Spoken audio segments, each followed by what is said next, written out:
जैसे ही वो अपनी आंखें खोलता है उसे सामने एक लड़की दिखती है। वैसे लड़की से पहले उसे बहुत कुछ और दिखता है। वो लड़की उसे कांग्रेचुलेशन करती है और उससे कहती है कि तुम रिइंकार्नेशन के लिए सिलेक्ट हुए हो। ये देख के वो समझ जाता है कि वो अपने रूम में पड़े पड़े ही मर चुका है। वो गॉडेस उससे कहती है कि जिस दुनिया में तुम जा रहे हो वहाँ मैजिक ही सब कुछ है, इसलिए मैं तुम्हारी स्किल्स बहुत ही ज्यादा ओवर पावर कर रही हूँ, जिस वजह से तुम्हारा जीवन बहुत आसानी से कटेगा। ये सुनकर वो सोच रहा होता है कि अगर सच में मेरा दूसरा जन्म होने वाला है तो इस बार मैं अच्छे से और शांति से जीना चाहूंगा। जिसके बाद गॉडेस उसे रीइंकार्नेट कर देती है और उसका जन्म हो जाता है। और उसके पापा जो है वो एक राजा है। उसे देख के किंग बहुत खुश होता है क्योंकि वो उनका इकलौता बेटा है और किंग अभी से उसका मैजिक नापना चाहता है। और वो क्रिस्टल बहुत ही ज्यादा चमक रहा होता है। किंग को लगता है कि उसके बेटे का लेवल कम से कम 50 से 60 तो होगा ही, पर जब वो ग्लो करना बंद होता है तो वहाँ लेवल सिर्फ 2 लिखा होता है। तो वो सिर्फ एक ही मैजिक का यूज कर सकता है जो कि है बैरियर मैजिक। ये सुनकर किंग सदमे में आ जाता है। वो सोचने लगता है कि अगर जनता को पता लग गया कि उनका बेटा इतना कमजोर है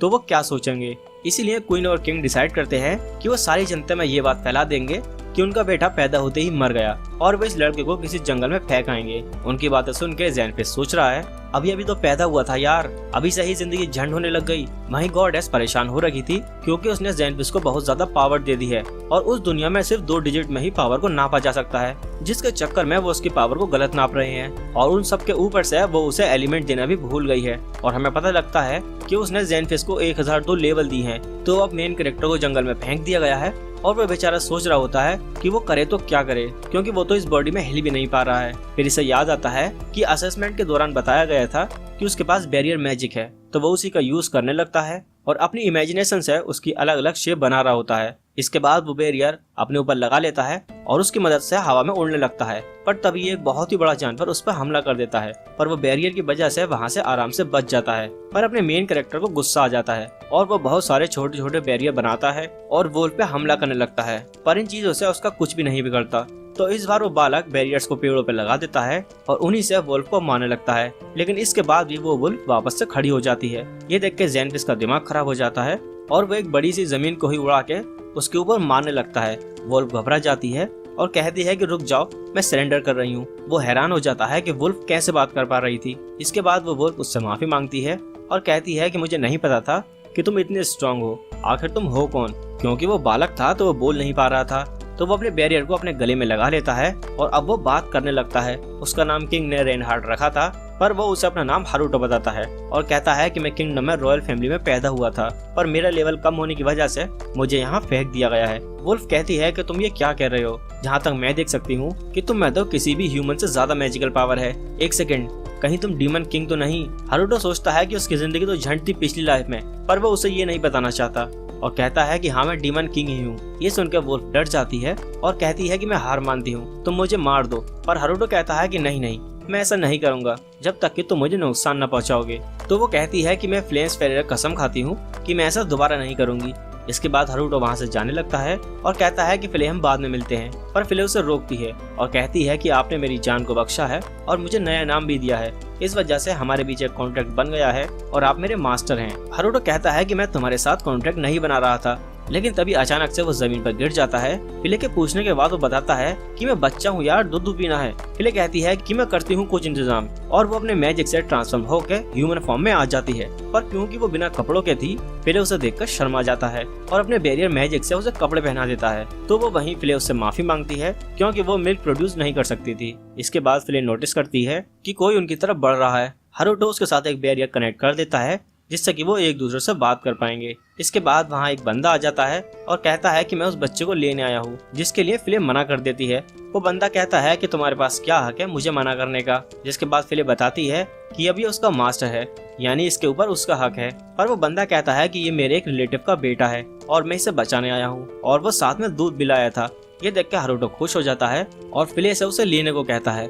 पर फिले उससे पूछती है कि तुम्हें क्या फर्क पड़ता है, इस बच्चे के साथ क्या होगा। वो बताता है कि एक बार उसकी वाइफ प्रेग्नेंट थी, पर उसका बच्चा पैदा ही नहीं हो पाया और इस बेचारे बच्चे को इसीलिए छोड़ दिया गया है क्योंकि उसकी मैजिकल पावर कम है। हर बच्चे को जो इस दुनिया में आता है उसे हक है कि उसे एक अच्छी जिंदगी जीने का मौका दिया जाए। ये सारी बातें सुन के फिले रोने लगती है और उसके बाद वो बंदा कहता है कि अगर ये तुम्हारा मास्टर है तो मैं तुम्हें इसका पर्सनल असिस्टेंट बना दूंगा। इसके बाद वो बंदा हारूटो की टोकरी को तोड़ देता है और उस पर ब्लड डाल देता है। ताकि सभी को लगे कि वो मर गया है, और वो उन दोनों को अपने साथ ले जाता है। इसके बाद 9 साल बीत जाते हैं और अब उसी को वो फादर बुलाता है, और साथ ही उसकी माँ और बहन भी हैं। उसकी जिंदगी यहाँ मस्त कट रही है और उसको बस एक ही प्रॉब्लम है कि उसकी छोटी बहन उसे पसंद नहीं करती, लेकिन शार्लेट फ्ले को बहुत ज्यादा पसंद करती है, जो देख के हारुटो जेलस फील करता है। शार्लेट उसके साथ खेलते हुए काफी खुश दिख रही थी, वहीं हारुटो ये सब खिड़की से देखकर दुखी हो रहा था।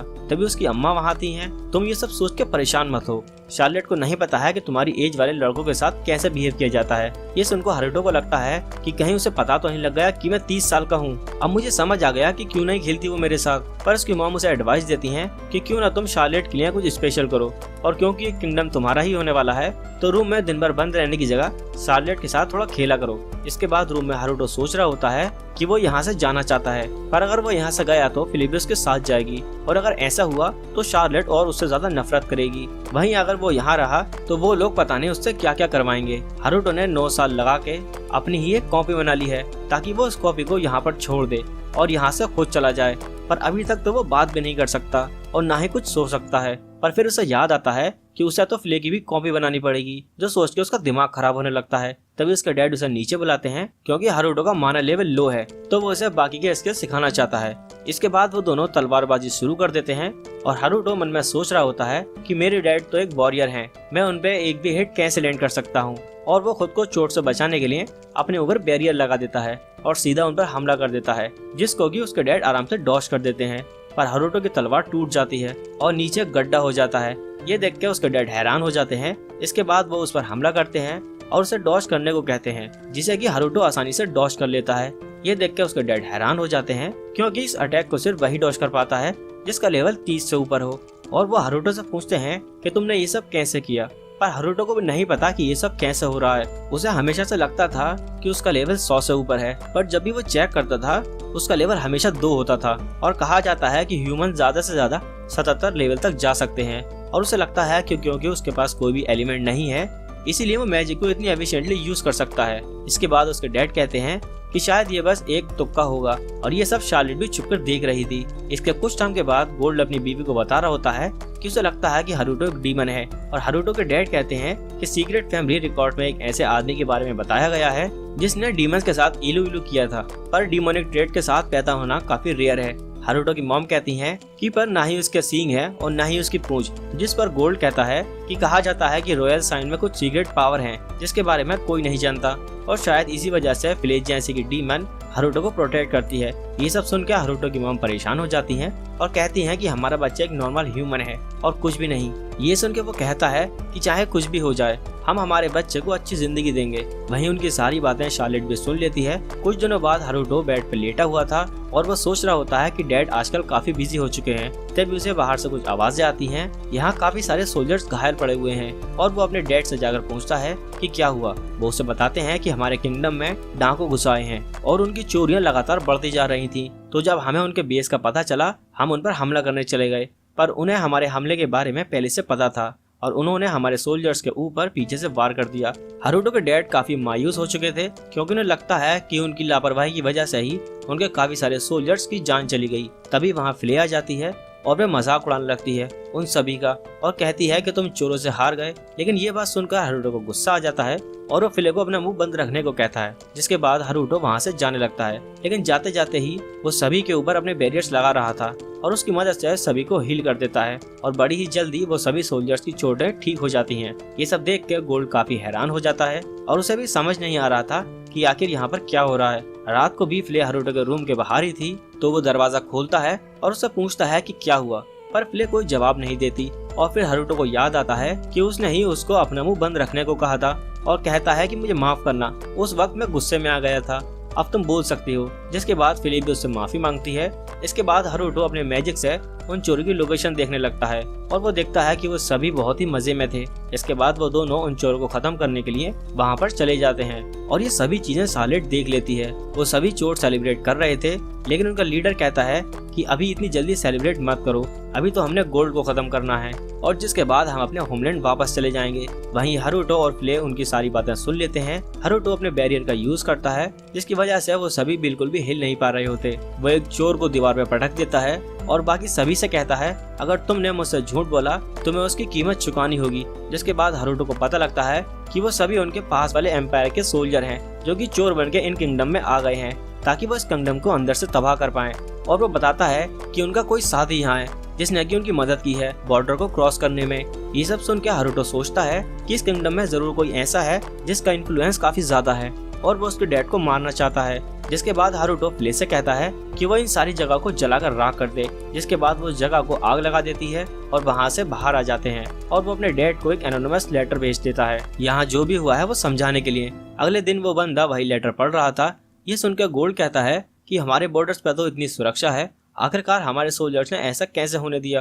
तभी शार्लेट पूछती है कि उन्हें किसने मारा होगा। गोल्ड कहता है कि और कौन होगा, उस जगह पे आग लगी हुई थी तो वो जरूर फ्ले ही होगी। ये सुन के फ्ले वहाँ से जाने लगती है और वो याद करती है कि उसने रात को फ्ले और हारुतो को वहाँ से जाते हुए देखा था और उससे पूछती है कि क्या 2 हारुतो हैं। फ्ले उससे कहती है कि तुम स्टूडियो से गिर गई थी क्या। शार्लेट बताती है कि उसने फ्ले और हारुतो को बाहर उड़ते हुए देखा था पर ऐसा तो इम्पॉसिबल है क्योंकि हारुतो के पास तो माना ही नहीं है। और जब वो हारुतो के रूम में गई थी तो उसने हारुतो को सोता हुआ देखा था लेकिन वो उसका डरावना ऑरा नहीं सेंस कर पा रही थी। फ्ले कहती है कि जो तुमने सेंस किया था वो लॉर्ड हारुतो का अपना माना था। जन्म से ही उनके पास बहुत सारी शक्तियां हैं जो कि ह्यूमन लिमिट से बहुत ज्यादा हैं, इतनी ज्यादा कि मेरा जैसा डीमन भी उनके सामने कुछ भी नहीं है। शार्लेट उससे पूछती है तो क्या तुम्हें पता है कि हारुतो असलियत में है क्या। फ्ले कहती है कि हाँ पर मैं वो तुम्हें नहीं बता सकती। इसके बाद फ्ले हारुतो को सब कुछ बताती है कि उसकी शार्लेट से क्या बात हुई। हारुतो कहता है कि उसने रात को मुझे उड़ते हुए भी देख लिया और उसने मेरे क्लोन को भी देख लिया है। शार्लेट को मुझ पर शक हो गया है तो इसलिए वो शार्लेट पे एक बैरियर लगा देता है और साथ ही अलार्म भी लगा देता है जिससे उसे हमेशा पता रहेगा कि वो आखिर कहाँ है। फिर उससे पूछती है कि 2 हारुतो कैसे हो सकते हैं पर हारुतो कहता है कि तुम इसकी फिक्र मत करो। रात को हारुतो सुसु करने के लिए उठता है लेकिन शार्लेट भी उसका पीछा कर रही थी। वो रुकता है और उससे पूछना चाहता है कि वो क्या कर रही है पर उसके मुड़ते ही शार्लेट डर से वहाँ से भाग जाती है। इसके बाद हम देखते हैं कि काफी दिन तक शार्लेट उस पर नजर रखे हुए थी। ऐसे ही एक हफ्ता बीत जाता है और हारुतो को पता लगता है कि उसकी मॉम और शार्लेट एक ट्रिप पर जा रहे हैं पर हारुतो को डर था कि एम्पायर में कोई उसकी मॉम और बहन पर हमला न कर दे तो इसलिए वो उन पर नजर रख रहा था। तभी वो अलार्म बज जाता है जो कि उसने शार्लेट पर लगाया था और हम देखते हैं कि उनके ऊपर कुछ गुंडों ने हमला कर दिया है और वो उनके सभी गार्ड्स को मार देता है। और हारुतो की मॉम जिसका नाम नटालिया है वो सोचने लगती है कि आखिर इंपीरियल सोल्जर यहाँ पर क्या कर रहे हैं। वो उस पर अपने मैजिक से हमला करने लगता है। वो उनके अटैक को रोकने की कोशिश करती है पर अपनी बेटी को बचाने के दौरान एक हमले में वो घायल हो जाती है। तभी शार्लेट के कान के पास एक बैरियर आ जाता है और वो उस बैरियर की आवाज सुन के मॉम को डायरेक्शन बताने लगती है। जिसके बाद वो एक खाई के पास आ जाते हैं और शार्लेट उसे कूदने को कहती है और इसके बाद वो एक गुफा में पहुंच जाते हैं। इसके बाद नटालिया शार्लेट को वहीं रुकने को कहती है और उसे लगता है कि जो उसे डायरेक्शन दे रहा था वो जरूर हीरो ऑफ जस्टिस होगा और वो उसे ढूंढने के लिए वहां से चली जाती है। केव के बाहर आने के बाद वो देखती है कि वो केव एक इल्यूजन मैजिक से बनाया था। तभी वो नाइट्स वहां आ जाते हैं लेकिन शार्लेट खुद को कैप्चर होने नहीं देना चाहती और खुद की जान लेने वाली थी। लेकिन तभी उसका चाकू टूट जाता है और उसे करंट लगता है जिसकी वजह से वो बेहोश हो जाती है। उसी वक्त वहाँ हारुतो भी पहुंच जाता है। इसके बाद हारुतो गुस्से में उन सभी नाइट्स पर हमला करता है जिससे वो सभी उड़ते हुए जाते हैं और पेड़ से टकराते हैं। हारुतो मॉम को केव के अंदर लेके जाता है और वो शार्लेट से कहता है कि ये बेहोश हो गई हैं पर ये बिल्कुल ठीक हैं और तुम अगर यहाँ वेट करोगी तो मदद जरूर आएगी। शार्लेट को फिर से वही डरावना ऑरा फील होता है और वो मुड़ के हारुतो का नाम बुलाती है। हारुतो मुड़ के कहता है व्हाट। अब हारुतो उससे पूछती है कि क्या तुम हीरो ऑफ जस्टिस हो। हारुतो को कुछ भी समझ नहीं आ रहा होता पर वो कहता है कि हाँ तुमने सही पहचाना। शार्लेट कहती है कि मॉम ने मुझे बताया था कि हीरो ऑफ जस्टिस के पास बहुत सारी पावर्स होती हैं क्रिमिनल्स को पनिश करने के लिए, पर मैं भी कितनी गधी हूँ, मैं अभी तक तुम्हें पहचान नहीं पाई। और हारुतो कहता है कि वो इन सभी बातों को सीक्रेट रखे जिसके लिए शार्लेट मान जाती है। इसके कुछ टाइम के बाद एक आदमी आके हारुतो के डैड को बता रहा होता है कि नटालिया और शार्लेट बिल्कुल ठीक हैं, फिले अब उनके साथ है और वो जल्दी किंगडम में वापस आ जाएंगे। इसके बाद हारुतो के डैड उससे पूछते हैं कि इन सब के बारे में तुम्हारा क्या ख्याल है। हारुतो कहता है कि लगता है ये सारे हीरो अपनी आइडेंटिटी छुपाना चाहते हैं पर शायद जब भी ये इंपीरियल सोल्जर्स उन पर हमला करेंगे वो वापस जरूर आएगा। हारुतो के डैड उससे पूछते हैं कि तुम्हें कैसे पता कि वो इंपीरियल सोल्जर्स थे। हारुतो बहाने बनाने लगता है और कहता है कि मैंने तो बस गैस किया था, क्या मेरा गैस सही था। हारुतो के डैड कहते हैं कि मुझे कभी कभी यकीन नहीं होता कि तुम सिर्फ एक 9 साल के बच्चे हो। हारुतो मन में कहता है माफ करना पर मैं अधेड़ उम्र का हूँ। इसके बाद शेफली शार्लेट और नटालिया वहाँ पर पहुँच जाते हैं। पहले शार्लेट अपने पापा से मिलती है और उसके बाद वो जाके हारुतो को गले लगा लेती है और ये देख के उसके पेरेंट्स भी काफी हैरान होते हैं। और शार्लेट कहती है कि वो अभी तक हारुतो को गलत समझ रही थी और बेचारे हारुतो को पहली बार उसकी छोटी बहन गले लगा रही थी, जिसकी वजह से वो बहुत खुश था। पर इससे ब्लेज जेलस फील करती है और उससे उसको दूर रहने को कहती है। इसके बाद शार्लेट रोज उसके रूम में पहुंच जाती है और उसके साथ खेलना चाहती है। ऐसे ही एक दिन शार्लेट हारुतो को सर्विस मैसेज यूज करता हुआ देखती है और उसकी काफी तारीफ करती है। वहीं हारुतो कहता है कि हाँ, ये कमाल तो है, पर इस एंशिएंट मैजिक को सीखना बहुत ही मुश्किल है क्योंकि उसकी सारी जानकारी लॉस्ट हो चुकी है।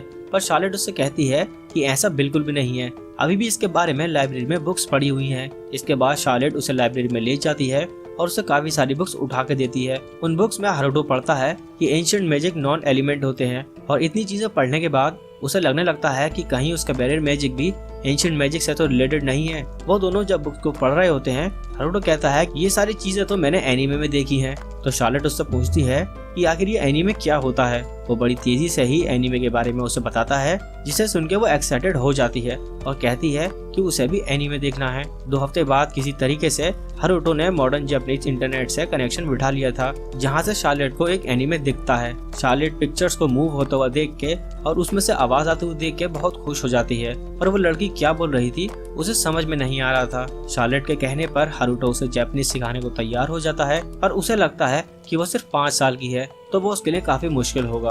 पर शार्लेट इतनी जल्दी जापानीज सीख रही थी कि हारुतो को लगता है कि ये कोई जीनियस है। 2 हफ्ते के अंदर शार्लेट जापानीज सीख जाती है और वो अब कुछ ज्यादा ही समय एनीमे देखने में बिता रही थी।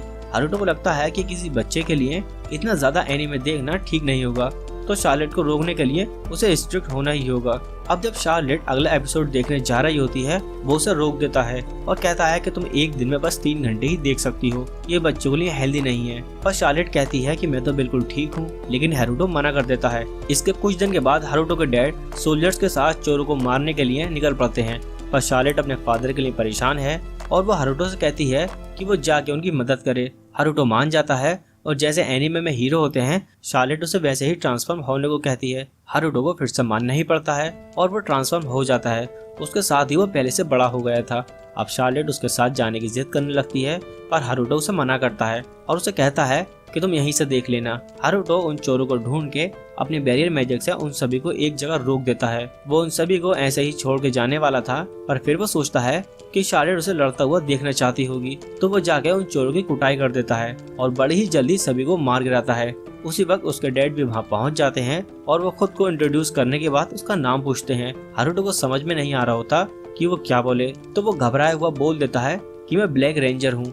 ये सुनकर गोल्ड मनी मन कहता है कि ये कैसा बेतुका नाम है और उससे पूछता है कि क्या तुम वही हो जिसने मेरी वाइफ और मेरी बेटी की जान बचाई थी। हारुतो कहता है कि मुझे याद नहीं। गोल्ड उससे पूछता है कि क्या तुम मुझे बता सकते हो कि तुम्हारा आखिर मकसद क्या है। हारुतो एक पोज देके कहता है कि मेरी जिंदगी में एक ही मकसद है और वो है जस्टिस। मैं इस पूरी दुनिया में अमन और चैन कायम करने आया हूँ। ऐसा बोलते हुए उसे शर्म भी आ रही होती है और वो तुरंत वहाँ से भाग जाता है। जब वो घर आता है उसकी हालत बहुत खराब थी, पर शार्लेट को बहुत मजा आया था और उससे पूछती है कि तुम दोबारा कब जाओगे। हारुतो मन में ही सोचता है कि अब मुझे ये बार बार करना पड़ेगा और शर्त की वजह से हारुतो बार बार पावर रेंजर बन के गुंडों से लड़ने जाता है और ब्लैक नाइट के नाम से वो फेमस हो जाता है। इसके कुछ दिनों के बाद हारुतो ने फाइनली अपनी कॉपी को बोलना और चलने लायक बना लिया था। ये कुछ शब्द बोल सकता था जो कि हारुतो ने इसमें प्रोग्राम किए थे और इसने काफी सारी बुक्स भी पढ़ के अपना दिमाग पकाया था, जिसके बाद वो थक हार के सो जाता है। तभी शार्लेट उठ जाती है और कहती है कि दो हारुतो, इसमें से मेरा वाला कौन सा है। हारुतो कहता है कि इसमें से तुम्हारा कोई भी नहीं है।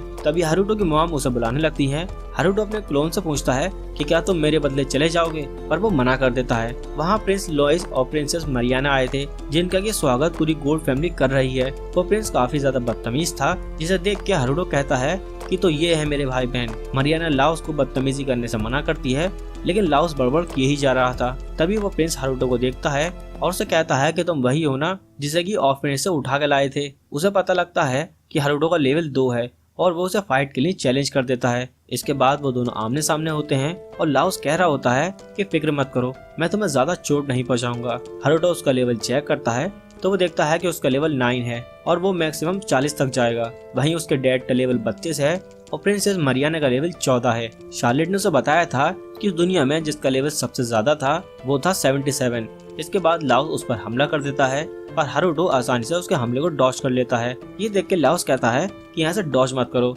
मैं तुम्हें फिर तमीज कैसे सिखाऊंगा। जिसके बाद हारुतो अपने ऊपर बैरियर लगा लेता है और उससे पिटने की एक्टिंग करने लगता है। मारते मारते उसका सर कुछ ज्यादा ही चढ़ जाता है तो वह कहता है कि क्यों बे गेंडे, हिम्मत है तो मार के दिखा। तो हारुतो कहता है कि अच्छा जैसा आप कहें, और उसके टकले पे एक जोर से मारता है जिससे वो सीधा जमीन पे गिरता है। ये देख के सभी हैरान हो जाते हैं। लाओस फिर से खड़ा होता है लेकिन हारुतो फिर से उसे नीचे गिरा देता है। प्रिंसेस गोल्ड से पूछती है कि क्या सच में इसका लेवल 2 है। गोल्ड कहता है कि पता नहीं, अब जो भी है मैंने इसे एक्सेप्ट कर लिया है। इसके बाद प्रिंस को गुस्सा आ जाता है और वो हारुतो पे फायर बॉल्स का हमला कर देता है और हारुतो अपने बैरियर का यूज करके उसके फायर बॉल को एब्जॉर्ब कर लेता है। लाओस को समझ नहीं आ रहा था कि क्या हो रहा है और वो लगातार ही उस पर फायर बॉल से हमला करता रहता है, पर एक भी हमला हारुतो तक नहीं पहुंचता। लॉइस ये सब देख के हैरान था और कहता है कि ऐसा कैसे हो सकता है, तुम्हारा लेवल तो 2 है। हारुतो कहता है कि तुम्हें तुम्हारा मैजिक वापस चाहिए और उसकी पावर देख के लाओस घुटने टेक देता है। प्रिंसेस अपने भाई की हरकतों के लिए माफी मांगती है और उससे पूछती है कि क्या तुम्हारा लेवल सच में 2 है। हारुतो हाँ कहता है और वहाँ से निकल जाता है। वहाँ से आने के बाद हारुतो सोच रहा होता है कि रॉयल कैपिटल को पता है कि मेरा लेवल 2 है, तो क्या ऐसा हो सकता है कि मेरे पेरेंट्स मेरे बारे में पता कर रहे हो। अगले दिन शार्लेट कुछ चोरों को देखती है और हारुतो से उन्हें रोकने को कहती है। तभी फिले भी वहाँ पर आ जाती है और उनके साथ जाना चाहती है और शार्लेट भी उसे ले जाने को कहती है। वो कहती है कि जब भी हीरो कोई मुसीबत में फंसता है तो उसका पार्टनर उसे आके बचाता है। ऐसे हर स्टोरी में होता है। हारुतो उसे ले जाना नहीं चाहता था पर दोनों जिद करने लगते हैं तो उसे मानना ही पड़ता है। वो जाने से पहले फिले को बोलता है कि वो कोई भी खून खराबा ना करे क्योंकि शार्लेट उन्हें देख रही होगी। इसके बाद हारुतो उन चोर के पास पहुंच जाता है और उनके साथ भी फिले अपनी एंट्री लेती है और कहती है कि मैं क्रिम्सन नाइट हूँ। और हारुतो के मना करने के बावजूद भी वो उन्हें झुलसा झुलसा के मारने लगती है। जिसके बाद हारुतो अपने बैरियर से उन चोरों को बचा लेता है और फिले के कान के नीचे एक टपली लगाता है और कहता है कि मैंने कहा था ना ऐसा खून खराबा नहीं करना, और कहता है कि तुम रहने दो, मैं इन्हें देख लूंगा। हारुतो बेचारा थक हार के हालात में वापस आता है पर शार्लेट बहुत खुश थी और वो फिले को हीरो वाले पोज भी बताने लगती है। इसके बाद हम प्रिंस को देखते हैं जो कि हारुतो से हारने के बाद काफी गुस्से में है। तभी एक बंदा वहाँ आता है और उसे खाने के लिए बुलाता है और वो उससे कहता है कि कल के टूर पर शार्लेट को भी इनवाइट करना। प्रिंस उसे ले जाना नहीं चाहता पर वो बंदा कहता है कि ये सारे ऑर्डर किंग का है। अगले सीन में हम शार्लेट को देखते हैं और उसके साथ हारुतो का क्लोन था। शार्लेट हारुतो के लिए खाना लाई थी और वो क्लोन कहता है कि तुम्हारी हिम्मत कैसे हुई, मुझे वो खाना खाने के लिए तुमने भेज दिया, मैं तंग आ गया हूँ वो सारे काम कर करके जो कि तुम नहीं करना चाहते। और वो बेड पर लेट जाता है और शार्लेट हारुतो को बताती है कि वो कल टूर पर जा रही है, जो सुनकर हारुतो डिसाइड करता है कि वो भी उसके साथ जाएगा। बाद में हारुतो कल के टूर का रास्ता देख रहा होता है तब इसे कुछ लोग देखते हैं जो कि पता नहीं क्या कर रहे थे। हारुतो उनके पास पहुंच जाता है और वो उनसे पूछता है कि भाई लोग क्या चल रहा है। यहाँ पर वो सभी उस पर हमला करने लगते हैं पर हारुतो उन सभी को बड़ी आसानी से हरा देता है। लेकिन तभी एक आदमी उस मैजिक सर्कल से काफी सारे स्केलेटन को संभल कर देता है और वो सभी हारुतो पर हमला कर देते हैं। हारुतो बड़ी ही आसानी से उन सभी को मार देता है पर वो बार बार वापस से खड़े होते जा रहे थे। तभी अचानक से उसकी नजर चेस्ट पे कुछ लाल चीज पे पड़ती है, जिसके बाद वो स्केलेटन बाकी सभी पर हमला करने लगते हैं। इससे परेशान होकर वो बंदा एक गोलम को समन कर देता है। उसे देख के हारुतो थोड़ा डर जाता है और उससे बचने के लिए अपने बैरियर का यूज करता है पर वो गोलम उसके बैरियर को तोड़कर उसे पंच मार देता है। जिसके बाद हारुतो उसके सभी हमले को डॉज करता रहता है और उसके सेंटर में उसे कुछ रेड सी चीज दिखती है और वो अपने बैरियर से उस सेंटर पर हमला कर देता है। इसके बाद वो गोलम भी उन्हीं सब पे उल्टा हमला करने लगता है। इसके बाद हारुतो उन सभी को बांध देता है। हारुतो उनके लीडर से पूछता है कि तुम कौन हो और यहाँ क्या करने आए हो, पर वो कोई जवाब नहीं देता। जिसके बाद वो उसके सारे साथियों को एक बड़े से गड्ढे में फेंकवा देता है और कहता है कि या तो तुम मेरे सवालों का जवाब दोगे या मैं तुम्हें यहाँ पर जिंदा ही गाड़ दूंगा। जिसके बाद वो बताता है कि वो क्वीन के सीनियर यूनिट में से एक हैं और उसे ऑर्डर दिया गया था कि वो कल के टूर के दौरान हमला करे। वो उससे पूछता है कि तुम आखिर हमला क्यों करना चाहते थे, तो वो बंदा बताता है कि हमारा गोल शार्लेट को मारना है। ये सुनकर हारुतो शॉक हो जाता है और उससे पूछता है कि क्या आखिर वो शार्लेट को क्यों मारना चाहते हैं। वो बंदा बताता है कि जो शार्लेट का मैजिक पावर है वो एक दिन क्वीन से भी ज्यादा हो जाएगा, जिसकी वजह से किंगडम 2 हिस्सों में बढ़ सकता है। पहले हमने इंपीरियल सोल्जर्स का यूज किया था शार्लेट को मारने के लिए, पर क्योंकि वो फेल हो गए तो हमें भेजा गया। हारुतो समझ जाता है कि ये सब कुछ उसी क्वीन ने किया है जिसने कि उसे बचपन में अकेला जंगल में छुड़वा दिया था। ये सब सोच के हारुतो को गुस्सा आ रहा होता है, जिसकी वजह से वो गोलम भी आउट ऑफ कंट्रोल हो जाता है और वो उस बंदे को पकड़ के इधर उधर घुमा रहा होता है। हारुतो सोचता है कि मैं जिनसे भी प्यार करता हूँ मैं किसी को भी उसको खुद से अलग नहीं करने दूंगा, चाहे वो मेरी अपनी बायोलॉजिकल माँ ही क्यों ना हो। अगले दिन वो सभी टूर पर निकल चुके हैं। वहीं शार्लेट लाओस से कह रही होती है कि आप दुखी मत हो कि आप हारुतो से हार गए। आपकी तो किस्मत अच्छी है कि आपको हारुतो से लड़ने का मौका मिला, वैसे भी आप हारुतो को कभी हरा नहीं सकते। ये बात सुनकर प्रिंस को और ज्यादा गुस्सा आ जाता है और वो अपना सारा गुस्सा हारुतो पर निकाल रहा होता है और वो उससे पूछता है कि क्या तुम कोई रिटर्न डीमन तो नहीं हो। हारुतो पूछता है कि ये क्या होता है। शार्लेट बताती है कि जब कोई डीमन ह्यूमन से शादी करता है तो उसके डिसेंडेंट्स में से रियली डीमन सन्स के ट्रेड आ सकते हैं। पर फिर वो दोनों बात करने लगते हैं कि ना तो कोई उसके सींग है और तो उसके कान भी नॉर्मल हैं। इसके बाद वो सभी अपने डेस्टिनेशन पर पहुंच जाते हैं। शार्लेट और प्रिंसेस खेतों में खेलने के लिए चले जाते हैं। वहीं हारुतो अपने डैड के पास जाता है और वो उन्हें बताता है कि शायद क्वीन कॉन्सर्ट शार्लेट को मारना चाहती है। उसका फादर बताता है कि पिछली रात मुझे ब्लैक नाइट की तरफ से एक और लेटर मिला। जब मैंने उसमें लिखी हुई डेस्टिनेशन फॉलो की तो मुझे क्वीन के कुछ मैजिशियंस मिले जो कि बेहोश पड़े थे। मुझे पता था कि वो मुझे दुश्मन समझती है, पर मैंने कभी नहीं सोचा था कि वो शार्लेट की जान के पीछे पड़ेगी, पर हम उसके खिलाफ कुछ भी नहीं कर सकते। हारुतो कहता है कि काश वो एक दिन गायब हो जाए, पर उसके डैड कहते हैं कि अगर ऐसा हुआ तो रॉयल कैपिटल में तबाही मच जाएगी, क्योंकि किंग जिल्स ने अपनी अथॉरिटी पहले ही खो दी, जिसकी वजह से काफी सारे नोबल्स ने उसकी पोजीशन छीनने की कोशिश की, पर क्वीन के होते हुए वो ऐसा नहीं कर पाए। इसका मतलब अगर क्वीन की मौत हो जाती है तो किंगडम में सिविल वॉर शुरू हो जाएगी।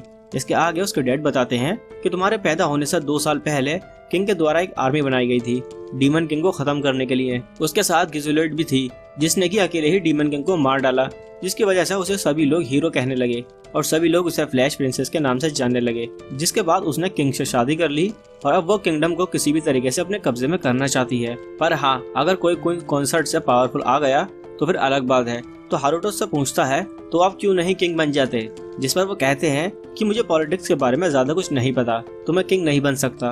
पर हाँ, एक इंसान जरूर है जो कि अभी बहुत छोटी है और बड़ी होने के बाद वो जरूर इस किंगडम को लीड कर सकती है। हारुतो कहता है कि आप शार्लेट की बात कर रहे हैं ना।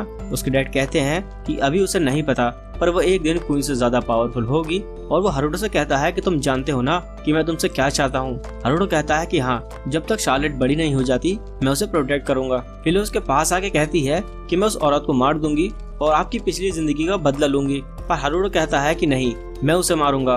वो औरत फिर से जरूर कुछ प्लान करेगी और मुझे शार्लेट को प्रोटेक्ट करना होगा। लगता है माँ बेटे का फिर से मिलने का समय आ चुका है।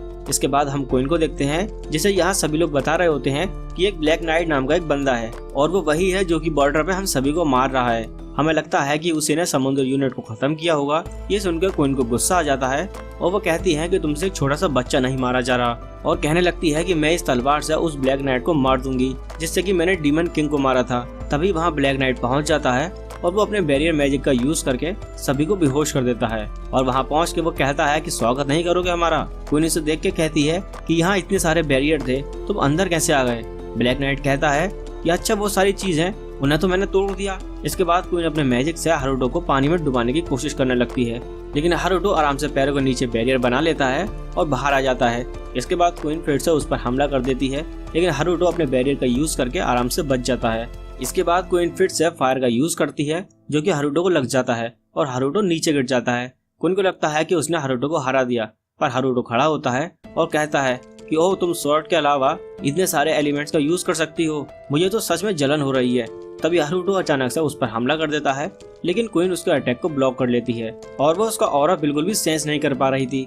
इसके बाद हारुतो लगातार ही क्वीन पर अटैक करता रहता है। उसके अटैक को ब्लॉक करते करते क्वीन का माना खत्म हो रहा होता है, तो वो अपनी स्वॉर्ड बाहर निकाल के उस पर हमला कर देती है, जिसके बाद हारुतो भी उससे तलवार से लड़ने लगता है। क्वीन हारुतो पर भारी पड़ रही थी और वो कहती है कि मैं इस दुनिया में सबसे ज्यादा स्ट्रॉन्ग हूँ, कोई भी मुझे हरा नहीं सकता। लेकिन तभी हारुतो उसकी तलवार को पीछे गिरा देता है और उसके गले में कॉलर लगा देता है। क्वीन कॉलर को निकालने की कोशिश करने लगती है, पर हारुतो कहता है कि अगर तुमने इसे निकालने की कोशिश की तो अपना सर खो बैठोगी और तुमसे मेरी एक डिमांड है कि तुम गोल्ड फैमिली और उनके एरिया के ऊपर भी कुछ नहीं करोगी। ये कॉलर तुम्हारी गर्दन पर लटका रहेगा जब तक मैं तुम्हें माफ करने के लायक न समझूं। इसके बाद सीधा हम 5 साल के बाद का टाइम देखते हैं और दोनों ही प्रिंस और प्रिंसेस काफी बड़े हो चुके हैं। वहीं शार्लेट ने इन 5 सालों में कुछ भी नहीं किया है और वो अभी अभी स्नो में खेलने आई है। यहाँ हारुतो फिले से पूछता है कि क्या तुम्हें ठंड नहीं लग रही। फिले कहती है कि ये पहली आउटफिट थी जो आपको पसंद आई थी, तो मैं इसके अलावा कुछ और कैसे पहन लूं। तो फिले अपने बैरियर मैजिक से उसके लिए नए कपड़े बना देता है और उससे कहता है कि इसके बाद अगर तुम्हें कोई प्रॉब्लम हो तो मुझे बताना। फिले कहती है कि हाँ, मेरे पास 10 और प्रॉब्लम है, पर हारुतो उस वक्त मना कर देता है। इसके बाद शार्लेट हारुतो को एक अटैक के बारे में बताती है जो कि उसने सीखा था, लेकिन वो उसे यूज नहीं कर सकती थी, तो हारुतो को वो यूज करने के लिए कहती है। हारुतो उसे मना नहीं कर पाता और वो अटैक करके उसे दिखाता है, जो कि देख के शार्लेट बहुत खुश हो जाती है। उसी वक्त उनके वहाँ पर पेरेंट्स आ जाते हैं और वहाँ वो बड़ा सा छेद देख के हैरान हो जाते हैं। शार्लेट कहती है कि इससे तो उन्हें तुम्हारे सीक्रेट आइडेंटिटी के बारे में पता लग जाएगा। तो हारुतो अपने मैजिक का यूज करके वहाँ ब्लैक नाइट बना देता है और कहता है कि इसकी करामात है, ये यहाँ से गुजर रहा था और शार्लेट के कहने पर इसने एक अटैक करके दिखा दिया। इसके बाद हारुतो अपने डैड से बात कर रहा होता है। वो दोनों बात कर रहे होते हैं कि काफी सालों से प्रिंसेस ने उनके खिलाफ कुछ भी नहीं किया, यहाँ तक कि उसने पब्लिक के लिए आना भी बंद कर दिया है। सुनने में आया है कि वो एक कॉलर पहनने लगी है। शुरू में सबको लगा कि वो एक फैशन के तौर पर है, पर धीरे धीरे अब सभी को लगने लगा है कि उसने एक गलती से पहन लिया और अब उसे उतार नहीं पा रही। इन सब के बाद हारुतो सोचता है कि अब मैं शांति से अपनी जिंदगी जी पाऊंगा और अपने रूम की तरफ जाने लगता है। लेकिन तभी उसके डैड कहते हैं कि इस स्प्रिंग से तुम रॉयल कैपिटल में स्कूल ज्वाइन करोगे। लेकिन ये सुनकर हारुतो बिल्कुल खुश नहीं होता, क्योंकि पिछली जिंदगी में उसे स्कूल से भी ज्यादा खतरनाक नफरत थी और स्कूल जाने के बारे में सोच के ही उसे सदमा लग जाता है और वो सोचने लगता है कि मैं अपने रूम में ही छुप जाऊंगा और कभी भी बाहर नहीं आऊंगा। इसके बाद हारुतो को डैड से कह रहे होते हैं स्कूल जाने के लिए, पर हारुतो मना कर देता है। जिसके बाद वो उसे किंग के द्वारा लिखा हुआ रिकमेंडेशन लेटर दिखाता है। हारुतो को समझ नहीं आ रहा होता कि आखिर क्वीन क्यों चाहती है कि वो स्कूल को अटेंड करे। हारुतो को डैड बताते हैं कि प्रिंस लाओस भी एक ग्रेड स्केप करके उस स्कूल में अटेंड करेगा, जिसे सुनकर हारुतो और दुखी हो जाता है। इसके बाद हारुतो के डैड कहते हैं कि तुम जब वहाँ जाओगे अपने साथ किसी को लेके जाना, क्योंकि वो एक नई जगह है, तुम अकेले नहीं रह सकते। तो फ्ले कहती है तो फ्ले को तो वो नहीं लेकर जा सकता, क्योंकि वो तो प्रॉब्लम ही क्रिएट करेगी। तो हारुतो की मॉम आके कहती है तो मैं चली जाती हूँ तुम्हारे साथ, पर ये सुनकर वो दोनों ही मना कर देते हैं। तो हारुतो की मॉम कहती हैं कि तुम्हारे पास 3 महीने हैं, इस टाइम में तुम ढूंढ लो कि तुम अपने साथ किसको लेकर जाओगे। लेकिन हारुतो अभी भी स्कूल जाने के लिए बिल्कुल भी तैयार नहीं है। वो अपनी कॉपी से कहता है कि तुम मेरे बदले स्कूल चले जाना, लेकिन उसकी कॉपी मना कर देती है। हारुतो कहता है कि तुम मैजिक यूज नहीं कर सकते, तो ऐसे में तुम्हें स्कूल से निकाल दिया जाएगा और सारा इल्जाम किंग पे चला जाएगा कि उसने तुम्हारे लिए रिकमेंडेशन लेटर क्यों लिखा था। पर उसकी कॉपी कहता है कि तो तुम क्यों नहीं चले जाते, बस अपनी मैजिक पावर का यूज मत करना। पर हारुतो कहता है कि अगर मेरा वहाँ किसी से पंगा हो गया तो मुझे बैरियर मैजिक यूज करना पड़ेगा। जिस पर कॉपी कहता है तो क्या मैं वहाँ जाके बच्चों से पिट जाऊँ कि अगर तुम्हें कुछ हो गया तो मेरे पास रिप्लेसमेंट है, कि तुमने कितने हारुतो बना रखे हैं। पर हारुतो कहता है कि मैं तो मजाक कर रहा था, शार्लेट ने मुझे कभी दूसरी कॉपी बनाने ही नहीं दी। इसके बाद उसकी कॉपी नौटंकी करने लगती है। जिसके बाद हारुतो कहता है कि मैं तुम्हें बैरियर मैजिक से प्रोटेक्ट करूंगा, पर तुम्हें इस मिशन पे तो जाना ही होगा। तो न चाहते हुए भी कॉपी को उसकी बात माननी पड़ती है। इसके बाद हम एक घर को देखते हैं जिसे कि हारुतो ने 5 साल लगाकर बनाया है अपने रहने के लिए। वो अपने मस्त गेम ही खेल रहा होता है कि वहाँ शार्लेट और फ्ले पहुँच जाते हैं और शार्लेट वहाँ एनीमे देखने आई थी।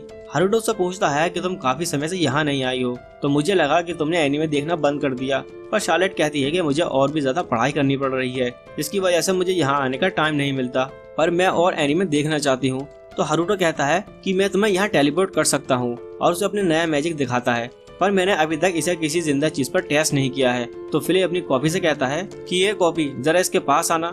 कॉपी कहता है कि तुम्हें क्या लगा, मुझे कुछ समझ नहीं आएगा, तुम क्यों नहीं आगे आ जाते। हारुतो को ये सुनकर गुस्सा आ जाता है। तो कॉपी कहता है कि क्या हुआ, तुम्हें डर लग रहा है कि कहीं तुम डायमेंशन में फंस न जाओ। अब फिले को गुस्सा आ जाता है, वो जल्दी से उधर जाती है और उसे उठा के इधर पटक देती है। तो इस तरह से इन्हें पता चल जाता है कि ये मैजिक इंसानों के लिए सेफ है। तो हारुतो सीधा एक गेट पे ही अपने टेलीपोर्टेशन मैजिक को लगा देता है, जो कि सीधा उन्हें क्लास के अंदर पहुंचा देगा। इसके बाद हम देखते हैं कि वो तीनों उसी रूम में हैं। तभी हारुतो कहता है अरे हाँ, मुझे तो अटेंडेंट ढूंढना है। ये सुनकर शार्लेट उससे पूछती है तुमने क्या ढूंढना था। पर हारुतो कहता है कि नहीं कुछ भी नहीं, मैं थोड़ी देर वॉक करके आता हूँ। इसके बाद हारुतो एक विलेज में पहुंच जाता है जहाँ के सारे लोग स्केलेटन थे। ये वही स्केलेटन है जिन्हें कि हारुतो ने 5 साल पहले मारा था। ये सभी हारुतो का स्वागत करते हैं। हारुतो ने जब इन्हें हराया था ये सभी इसको फॉलो करने लगे, जिसकी वजह से हारुतो ने उन्हें ये जमीन दे दी रहने के लिए। तभी हारुतो के पास एक स्केलेटन आता है जिसका नाम उसने जॉनी रखा था और वो उन्हें उन मॉन्स्टर्स के बारे में बताता है जिनके पास कोई जगह नहीं थी रहने के लिए, तो अब वो वहीं रहने लगे, यानी उनका विलेज पहले से काफी ज्यादा बड़ा हो चुका है। तभी जॉनी कहता है कि क्या आप बाकी के डिस्ट्रिक्ट्स में भी देखना चाहेंगे। इसके बाद वो उस जगह पे लेके जाता है जहाँ की वो खेती करते हैं और वो ये देख के कहता है कि उन्होंने कितनी सारी सब्जियां उगाई हैं और इसको लेके वो बहुत ज्यादा खुश है। हारुतो सोचता है कि ये लोग तो सब खा नहीं सकते, तो लगता है इन्होंने इन मॉन्स्टर्स के लिए उगाया है, ये कितने अच्छे हैं। इसके बाद जॉनी उसे काफी सारे अलग अलग चीजें दिखाता है और वो बड़बड़ किए जा रहा था। तभी हारुतो उसे अपने अटेंडेंट बनाने के बारे में सोचता है। उसे बस किसी तरह से उसे ह्यूमन जैसा दिखाना होगा और उसका काम बन जाएगा। पर लेकिन वो अभी भी बड़बड़ किए जा रहा था।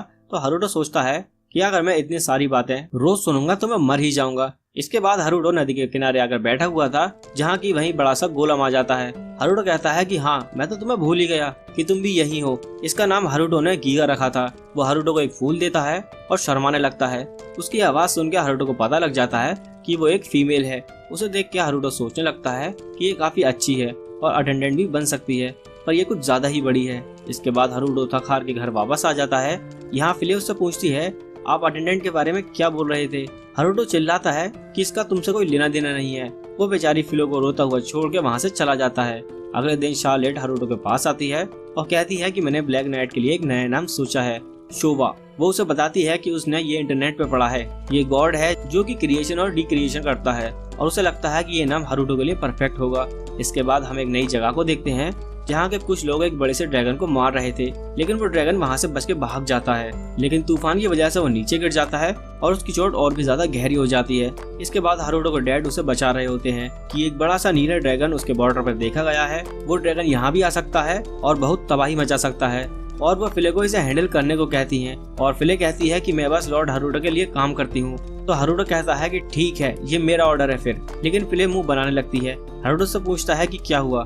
फिले कहती है कि इतना बड़ा ड्रैगन तो काफी सालों पहले जन्मा होगा, लेकिन मैं किसी ब्लू ड्रैगन को नहीं जानती। इसका मतलब है जब ह्यूमंस और डीमंस की लड़ाई हो रही थी तो ड्रैगन डर के मारे माउंटेन्स पर छुप गया होगा, इसीलिए मैं उस डरपोक ड्रैगन को बचाना नहीं चाहती। इसके बाद हारुतो अपने डैड से कहता है कि हमें इसे बचाने के लिए कुछ टाइम चाहिए, और वो उस रूम के बाहर आ जाता है। वहीं गेट के बाहर शार्लेट को देख के हारुतो कहता है कि ऐसे तुम्हें दूसरों की बातें नहीं सुननी चाहिए। शार्लेट कहती है कि वो ऐसा दोबारा नहीं करेगी और फिले से पूछती है कि क्या तुम सच में उस ड्रैगन को नहीं बचाओगी। हारुतो भी ऐसा ही कहता है, जिसके बाद फिले भी मान जाती है। नेक्स्ट सीन में ये दोनों ड्रैगन के पास जाते हैं और देखते हैं कि ड्रैगन की हालत काफी बुरी हो चुकी है। लेकिन तभी कुछ एडवेंचरर्स उसे मारने के लिए आगे बढ़ने लगते हैं, लेकिन तभी वो दोनों वहाँ पर पहुँच के उन्हें रोक देते हैं और हारुतो उस ड्रैगन को हील करने लगता है। जिसके बाद वो दोनों मिलकर सभी एडवेंचरर्स को कूट देते हैं। वो ड्रैगन ठीक होकर खड़ा हो जाता है। हारुतो अपना इंट्रोडक्शन दे रहा होता है कि वो ड्रैगन उसे जमा देता है। ये देख के फिले ड्रैगन पे चिल्लाने लगती है। तभी हारुतो उसमें से बाहर आ जाता है और कहता है कि नहीं नहीं, कोई बात नहीं। वो उन्हें एडवेंचरर्स को देख के डर गई होगी। तुम्हें क्या लगता है कि मैं ऐसा करूंगा? एक तो मैंने तुम्हें बचाया और तुमने मुझे ही जमा दिया। तुम्हें शर्म वरम है कि नहीं? तभी वो ड्रैगन हारुतो से कहता है कि क्या तुमने मुझे बचाया? हारुतो डायरेक्टली उसकी आवाज अपने दिमाग में सुन रहा था। हारुतो उस ड्रैगन से पूछता है कि तुम कौन हो, पर वो ड्रैगन हारुतो को इग्नोर कर देती है और फिले से पूछती है कि तुम एक डीमन हो तो ह्यूमन को क्यों फॉलो कर रही हो। वो कहती है कि क्योंकि मेरे मास्टर बहुत ज्यादा ग्रेट हैं, आओ मैं तुम्हें इनके बारे में बताती हूँ।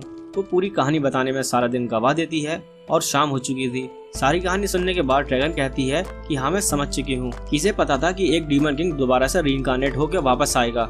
इसके आगे वो कहती है कि मुझे माफ कर दो, मैंने डीमन संघ के साथ लड़ाई नहीं की क्योंकि मुझे लड़ना बिल्कुल भी पसंद नहीं है। और वो उसे बताती है कि वो 300 सालों से पहाड़ों में रह रही थी। ये सुनकर हारुतो एक्साइटेड हो जाता है और पूछता है कि 300 सालों तक तुमने क्या किया। वो ड्रैगन बताती है कि शुरू में तो बस वहाँ पर पड़ी रहती थी, पर एक दिन वहाँ आराम करने के लिए एक एडवेंचरर आया जिससे वहाँ एक बुक गिर गई थी। वो बुक मैंने कई बार पढ़ी और मुझे और भी बुक पढ़ ली थी। तो फिर मैं शहर की तरफ चली गई और ह्यूमन में बदल के बहुत सारी बुक्स लेके आती थी और काफी सारी नॉलेज इकट्ठा की। लेकिन एक दिन एडवेंचरर्स को उसकी लोकेशन का पता चल गया और उसके बाद ये सारी घटना घट गई। ये कहानी सुन के फिले रोने लगती है और कहती है कि मैं पैडम नियम में तुम्हें आने की इजाजत देती हूँ। हारुतो से पूछता है कि ये पैडम नियम क्या है। फिले कहती है कि जो आपका विलेज है उसका नाम शार्लेट ने पैडम नियम रखा है। हारुतो कहता है कि हम तुम्हें यहाँ रहने के लिए घर देंगे, तो क्या तुम हमारे साथ चलोगी? वो ड्रैगन कहती है कि मैं एक ब्लीच ड्रैगन हूँ और मैं अभी से आपको अपने मास्टर के रूप में एक्सेप्ट करती हूँ। अब से मेरी जिंदगी आपकी है। और उसे बदलता हुआ देख के हारुतो समझ जाता है कि वह ह्यूमन में ट्रांसफॉर्म होने जा रही है, तो वह जल्दी से उसे कपड़े पहना देता है। जिसके बाद हारुतो खुद को इंट्रोड्यूस कराता है, पर वो कहती है कि मेरा नाम नहीं है। तो हारुतो उसका नाम लीजा रख देता है, जो कि उसको बहुत पसंद भी आता है। तभी फिले कहती है कि लीजा, मैं लॉर्ड हारुतो की जिंदगी में पहले आई थी, तो तुम इसका मतलब समझ रही हो ना? लीजा कहती है कि हाँ। तभी हारुतो उन्हें अपने पीछे आने को कहता है। लीजा अपने ह्यूमन फॉर्म में भी उड़ सकती थी, तो वह उड़ के उसके पीछे जाने लगती है। वहीं नीचे फिले गुस्से में थी और वह बेचारी दौड़ के उसके पीछे जा रही थी। अगले दिन हारुतो लीजा को अपनी फैमिली से मिलवाता है और कहता है कि ये लीजा है, एक ब्लेजर ड्रैगन, और ये एक मेड की तरह काम करना चाहती है। शार्लेट और नटालिया उसे देख के काफी खुश होते हैं। वहीं गोल्ड कहता है कि मुझे यकीन नहीं होता कि ये एक ब्लीच ड्रैगन है। इस बात को चलो भूल जाते हैं कि तुम इसे यहाँ कैसे लेके आए हो। मुझे इससे कोई प्रॉब्लम नहीं है जब तक ये क्लास के रूल्स को फॉलो करेगी। इसके बाद फिले लीजा को काम सिखा रही होती है। सबसे पहले वो उसे झाड़ू मारना सिखाती है, लेकिन उसी से झाड़ू टूट जाती है और वो लीजा से कहती है कि देखा तुमने, ऐसी चीजें हो सकती हैं तो तुम्हें संभाल के काम करना होगा। इसके बाद लीजा झाड़ू मारना शुरू करती है तो वो बहुत अच्छे से झाड़ू लगा रही थी, जो देख के फ्ले कहती है कि तुमने तो अच्छी झाड़ू लगा दी। इसके बाद फ्ले उसे बर्तन साफ करना सिखा रही थी। लीजा भी ये काम बहुत अच्छे से कर रही थी, लेकिन फ्ले के सारे बर्तन टूट रहे थे। इसके बाद वो उसे खाना बनाना सिखा रही होती है, लेकिन वो खाना भी जला देती है। और जब लीजा खाना बनाती है तो वो खुद बहुत अच्छे से बनाती है और सभी को उसकी तारीफ करता देख के फ्ले जेलस फील करने लगती है। इसके बाद वो सभी लीजा का बनाया हुआ खाना खाते हैं और उसकी तारीफ करते हैं। लीजा शार्लेट का मुंह पहुंचती है, वहीं फ्ले दुखी होकर कोने में बैठी हुई है। नटालिया लीजा से पूछती है कि तुम तो सही से सारे काम कितने अच्छे से करती हो, क्या तुम्हें और भी चीजें आती हैं? जिसपे लीजा कहती है कि मुझे बुक्स पढ़ना पसंद है, तो मेरे पास मैजिक की बहुत सारी नॉलेज है। तो नटालिया उससे कहती है तो क्यों ना तुम शार्लेट की पर्सनल मेड बन जाओ। तो इसके बाद लीजा शार्लेट की पर्सनल मेड बन जाती है। वो सुबह सुबह उसे उठाती है और उसे उठाने के बाद उसके कपड़े चेंज करवा के बाहर लाती है और उसे अलग अलग मैजिक सिखाने लगती है और साथ ही वो उसकी पढ़ाई में भी मदद कर रही थी। इसके बाद हारुतो कहीं जा रहा होता है, तभी शार्लेट उसे रोकती है और कहती है देखो मैंने कितना बड़ा फायर बनाया है। ये देख कर हारुतो भी इम्प्रेस हो जाता है और वो लीजा से पूछता है कि ये तुम पानी का क्या कर रही हो। वो बताती है कि मैं कुछ नहीं, मैं बस कपड़े धो रही हूँ। ये सुनकर हारुतो हैरान हो जाता है कि लीजा उसे मैजिक सिखाते सिखाते भी काम कर सकती है। तभी शार्लेट कहती है कि अगर तुम्हें कोई काम नहीं करना चाहिए तो मुझे बता देना, मैं तुम्हारी दोस्त भी बन सकती हूँ। ये सुनकर लीजा हारुतो की तरफ देखती है। हारुतो कहता है कि अगर तुम उसका दोस्त बनना चाहती हो तो बिल्कुल बनो, जिस पर लीजा भी कहती है कि हाँ मैं भी तुम्हारी दोस्त बनना चाहती हूँ। जिसके बाद शार्लेट उसे गले लगा लेती है। इतना प्यारा सा मोमेंट देखकर हारुतो रोने लगता है। हारुतो सोचने लगता है कि लीजा कितनी समझदार है, वो कितनी जल्दी ही सारी चीजों को सीख लेती है, ये तो परफेक्ट अटेंडेंट बनेगी। वो उसे अटेंडेंट बनाने के लिए पूछने ही वाला था कि उसे याद आता है कि अभी अभी तो दोस्त बने हैं, मैं इसके साथ ऐसा नहीं कर सकता। लेकिन फिर वो सोचता है कि लीजा एक बार अटेंडेंट बन के कैपिटल में चली गई तो वो टेलीपोर्टेशन डोर का यूज करके उसे वापस भेज देगा और इसके बाद वो अपने एक्सपेल होने के मिशन पे फोकस कर सकता है। इसके बाद हम शार्लेट को देखते हैं जो कि एनीमे देख के हारुतो के रूम से जा रही थी। तभी हारुतो कहता है कि मैं तुम्हें एक चीज बताना भूल गया, अगले हफ्ते मैं रॉयल कैपिटल में स्कूल जा रहा हूँ। मेरे सारे आज के प्लान तुम कैंसिल कर दो और सभी नेट्स को इकट्ठा करो। और शार्लेट कहती है कि ये राउंड टेबल की एक इमरजेंसी मीटिंग है। इसके बाद हम देखते हैं कि सभी लोग इकट्ठा हो रखे हैं और शार्लेट उस मीटिंग को शुरू कर देती है। आज का टॉपिक है अगले हफ्ते हारुतो रॉयल कैपिटल के स्कूल जाने वाला है। तभी फ्ले कहती है कि हारुतो ने मुझे ये पहले क्यों नहीं बताया, आखिरकार वो ह्यूमंस के स्कूल में उसके साथ क्या सीख लेंगे, वो तो डीमन किंग है। तभी जॉनी उसे रोकता है, हम लोगों ने प्रॉमिस किया था कि हम ये बात किसी को नहीं बताएंगे। लेकिन ये बात शार्लेट हल्के से सुन लेती है और कहती है ये तुमने क्या कहा, क्या ये कोई इन्फॉर्मेशन है हारुतो के बारे में जो मुझे नहीं पता चली। फ्ले कहती है कि हाँ ये हमारे डीमंस के बीच का एक सीक्रेट है। और ये सुनकर शार्लेट थोड़ी दुखी हो जाती है और जॉनी उसे दिलासा देने लगता है, हारुतो आपसे बहुत प्यार करते हैं, वो आपको एक दिन जरूर बता देंगे। इसके बाद शार्लेट कहती है चलो फिर मीटिंग को कंटिन्यू करते हैं। तो सबसे पहला क्वेश्चन ये है कि आखिर हारुतो स्कूल जाना क्यों चाहता है। वो बताती है कि एक दिन वो स्कूल से रिलेटेड एनीमे देख रही थी तो उसने हारुतो से पूछा था कि स्कूल कैसा होता है। हारुतो ने उसे बताया था कि स्कूल बहुत ही खतरनाक और डरावनी जगह होती है। और वो आगे कहती है कि एनीमे के हिसाब से स्कूल में एक हिडन काउंसिल होगा और वो अच्छे स्टूडेंट को पूरे रास्ते में लेकर जाएंगे और वो उन्हें मैजिकल बैटल्स में भेजेंगे और उनके पीछे एक खुफिया ग्रुप होगा जिसका मिशन किंगडम को तबाह करना होगा और इसीलिए शायद हारुतो स्कूल में जाकर उन्हें खत्म करना चाहता है। ये सारी बातें सुन के फ्ले और जॉनी हैरान हो जाते हैं। शार्लेट आगे बताती है कि हारुतो जरूर कैपिटल में एनीवेयर डोर इंस्टॉल करेगा और मैं, फ्ले और लीजा कैपिटल जाएंगे इन्फॉर्मेशन इकट्ठा करने के लिए। और वो गीगा और जॉनी को तैयारी करने को कहती है ताकि वो पैमान को और भी ज्यादा आगे बढ़ा पाए। लेकिन लीजा ये सारी बातें हारुतो को बता देती है। हारुतो उसे थैंक्स बोलता है। लीजा ब्लश करने लगती है और उससे पूछती है कि क्या आप सीक्रेट ऑर्गेनाइजेशन से लड़ने वाले हैं। हारुतो मन में सोचता है कि मुझे कुछ तो बोलना ही पड़ेगा, नहीं तो इसकी फीलिंग हर्ट हो जाएंगी। हारुतो कहता है कि मैं इस मिशन को सीक्रेटली कंप्लीट करना चाहता हूँ और मैं चाहता हूँ कि तुम कैपिटल में मेरी असिस्टेंट बन के चलो। लीजा मान जाती है। अगले सीन में हम शार्लेट को देखते हैं जो कि फ्ले से कह रही होती है कि तुम्हारे कपड़े बाकी के जैसे क्यों नहीं हैं। तो फ्ले उसे बताती है कि उस टाइम की बात है जब हारुतो ने उसे मेड बनने का ऑर्डर दिया था, जहाँ मेड्स उसके लिए यूनिफॉर्म लेके आई थी, लेकिन सारी यूनिफॉर्म्स उसके लिए छोटी पड़ जाती हैं और इसीलिए उसे अपना कॉस्ट्यूम सिलवाना पड़ गया। तभी शार्लेट लीजा को उड़ते हुए देखती है। वो फ्ले से पूछती है कि क्या तुम उड़ नहीं सकती, पर फ्ले कहती है कि ऐसा नहीं है, बस मुझे अभी उड़ने की आदत नहीं है। तभी शार्लेट उससे कहती है कि क्या तुम मुझे उड़ना सिखा सकती हो, मुझे अभी उड़ना है। फ्ले कहती है कि ठीक है और उसे उड़कर दिखाने लगती है, पर वो उड़ने की जगह बस ऊपर नीचे उछल रही थी। लेकिन शार्लेट इसे देख के भी खुश हो जाती है और कहती है कि ये कितना अमेजिंग है। वहीं इन सब चीजों को हारुतो भी देख रहा होता है और कहता है इसे उड़ना थोड़ा कहते हैं। तभी नटालिया वहाँ आ जाती है, शार्लेट से कहती है कि तुम अभी फ्लाइट मैजिक यूज नहीं कर सकती क्योंकि तुम अभी छोटी हो। ये सुनकर शार्लेट का मुंह रोने वाला हो जाता है, पर फिलेसा ये सब देखा नहीं जा रहा था तो वह हारुतो की मदद मांगने जाती है। हारुतो उसकी मदद करने को तैयार हो जाता है और उसे कहता है कि ये लो, इसे अपने साथ ले जाओ। हम देखते हैं कि हारुतो ने उसे एक प्लेन दिया था जिसमें बैठ के शार्लेट उड़ रही है और एंजॉय कर रही है। इसके बाद उन सभी के काफी सारे दिन ऐसे ही बीत जाते हैं और जहाँ पहले फ्ले को गर्म पानी में नहाना पसंद नहीं था, जब वो ये सुनती है कि ये उसके लिए हारुतो ने बनाया था तो वो धीरे धीरे गर्म पानी में नहाना भी शुरू कर देती है। वहीं हारुतो ने एक डिवाइस बनाया था उन सभी का माना लेवल चेक करने के लिए। उस डिवाइस का यूज करने के बाद उन्हें पता लगता है कि फ्ले का माना लेवल 77 में से 40 है, लीजे का 71 में से 36 है। हारुतो कहता है कि डीमस का माना लेवल तो कितना हाई होता है, लेकिन तभी वो शार्लेट का माना चेक करता है जो कि देख के वो हैरान हो जाता है कि उसका लेवल 61 में से 17 है, क्योंकि क्वीन कॉन्सर्ट का लेवल तो मैक्सिमम 44 था। हारुतो शार्लेट से कहता है अगर तुम लगन से ट्रेनिंग करोगी तो तुम जल्द ही अपने मैजिक लेवल तक पहुंच जाओगी, और शार्लेट कहती है कि ऐसा नहीं हो सकता क्योंकि जब वो छोटी थी, इससे पहले कि वो बोल या चल पाती, उसने फायरबॉल बनाना शुरू कर दिया था तो उसकी मॉम ने उसके ऊपर एक सीलिंग मैजिक कास्ट कर दिया। ये सुनकर हारुतो हैरान हो जाता है और कहता है कि ये तो बचपन से ही जीनियस है। तभी शार्लेट उससे पूछती है कि तुम्हारा लेवल क्या है। पहले कहती है कि मास्टर का लेवल तो जरूर 100 से ऊपर होगा, पर हारुतो उन्हें अपना लेवल बताने से मना कर देता है। इसके बाद हारुतो कैपिटल के लिए निकल रहा होता है। उसके डैड उससे पूछते हैं कि तुमने लीजा की पूंछ और सींग छुपा दी हैं, वो अनकंफर्टेबल लग रही है। हारुतो कहता है कि इसको कुछ टाइम के बाद आदत हो जाएगी। फिले दुखी है क्योंकि वो जाना चाहती थी, पर हारुतो उसकी जगह लीजा को लेकर जा रहा है। वहीं दूसरी तरफ मारियाना फ्लॉस के पास मार्गरेट से एक लेटर लेके आई थी। फ्लॉस कहता है इसमें ये लिखा है ना कि हारुतो रॉयल कैपिटल के लिए वहाँ से निकल चुका है, तुम्हें इसके लिए लेटर को यहाँ लाने की कोई जरूरत नहीं थी। मारियाना कहती है कि ये सब मैंने इसलिए करा क्योंकि वो तुम ही हो जिसने हारुतो को ये रिकमेंडेशन लेटर देने को रिक्वेस्ट की थी। फ्लॉस कहता है कि मैंने ऐसा इसलिए किया था क्योंकि मैं जानना चाहता था कि वो वाकई इतना स्ट्रॉन्ग कैसे है। जिस दिन से मैं उससे हारा हूँ, मैं अपने मैजिक और स्वॉर्डमैनशिप पर काम कर रहा हूँ। ऐसे में अगर हम एक स्कूल में जाएंगे तो मैं उसके बारे में और चीजें जान पाऊंगा।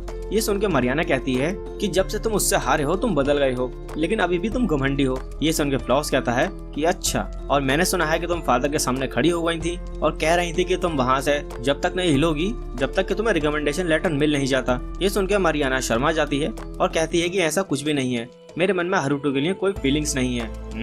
मारियाना कहती है कि ऐसा नहीं है, लेकिन फ्लॉस समझ जाता है कि ये सब कुछ ऐसा ही है। इसके बाद फ्लॉस मारियाना से उस कल्ट के बारे में पूछता है जो कि स्कूल में लोगों को इन्फ्लुएंस करने की कोशिश कर रहे हैं। मारियाना बताती है कि एक चर्च ऑफ ल्यूसीफर नाम का ग्रुप है जो कि डीमन की पूजा करते हैं, और सिर्फ स्कूल ही नहीं, उनका इन्फ्लुएंस धीरे धीरे पूरी किंगडम में फैल चुका है। और उससे बड़ी प्रॉब्लम ये है कि वो किंग का रूल हटाना चाहते हैं और काफी सारे एरिस्टोक्रेट उनको फंडिंग दे रहे हैं। फ्लॉस कहता है कि रूमर्स के अकॉर्डिंग मदर ही उनको फंड कर रही है। मुझे समझ में नहीं आ रहा कि वो करना क्या चाहती हैं। वो अचानक से ही 5 साल के अंदर चेंज हो गई। आखिरकार हुआ क्या? कहीं ऐसा तो नहीं कि मदर ही फादर को मारना चाहती है? तभी वहाँ क्वीन आ जाती है। उसे देख के वो दोनों डर जाते हैं। तभी क्वीन मारियाना का गला पकड़ लेती है और कहती है कि तुम उस स्कॉलर को देख रही थी ना, तुम्हें क्या ये फनी लगता है? फ्लॉस कहता है कि मॉम प्लीज रुक जाओ। क्वीन रुक जाती है और कहती है कि मैं तो बस मजाक कर रही थी। इसके बाद वो फ्लॉस से कहती हैं कि मैंने सुना तुम और गोल्ड का बेटा एक ही साथ स्कूल जाने वाले हो। वो अकेला फील करेगा तो उसके साथ दोस्ती बनाए रखना और उससे ब्लैक नेट के बारे में सब कुछ पता करना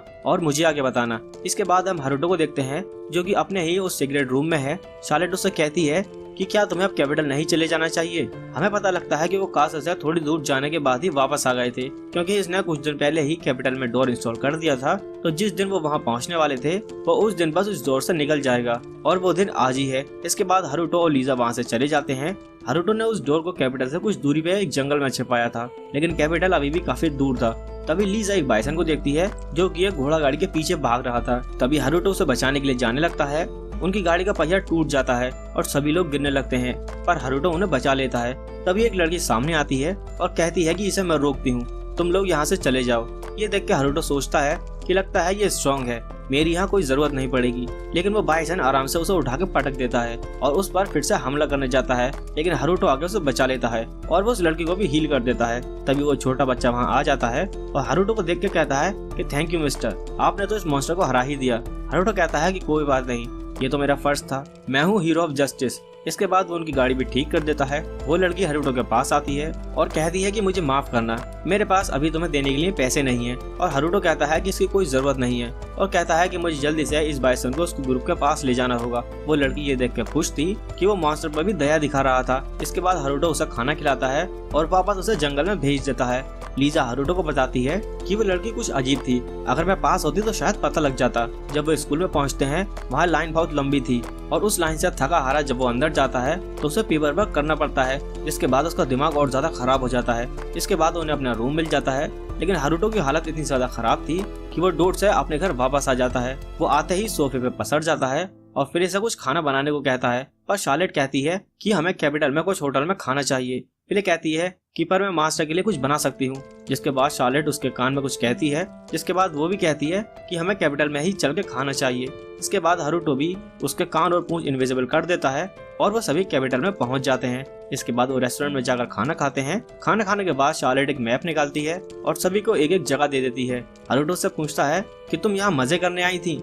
शार्लेट कहती है कि हाँ, मैं मजे करने ही आई हूँ, पर हमारा मेन मिशन ये है कि हम इस जगह के बारे में और ज्यादा इन्फॉर्मेशन इकट्ठा करना चाहते हैं। हरुटो मन में सोचता है अब अभी के लिए इसे जो कर रही है करने देता हूँ। इसके बाद फिले और लीजा अपनी अपनी डायरेक्शन में चले जाते हैं इन्फॉर्मेशन इकट्ठा करने के लिए। इसके बाद शार्लेट हरुटो का हाथ पकड़ती है और कहती है कि ये एक डेट है, चलो चलते हैं। ये सुनकर हरुटो की धड़कन तेज हो जाती है और वो कहता है कि क्या ये एक डेट है? शायद से शार्लेट को डेट के बारे में एनीमे से पता लगा होगा, पर क्या उसे इसका मतलब पता है?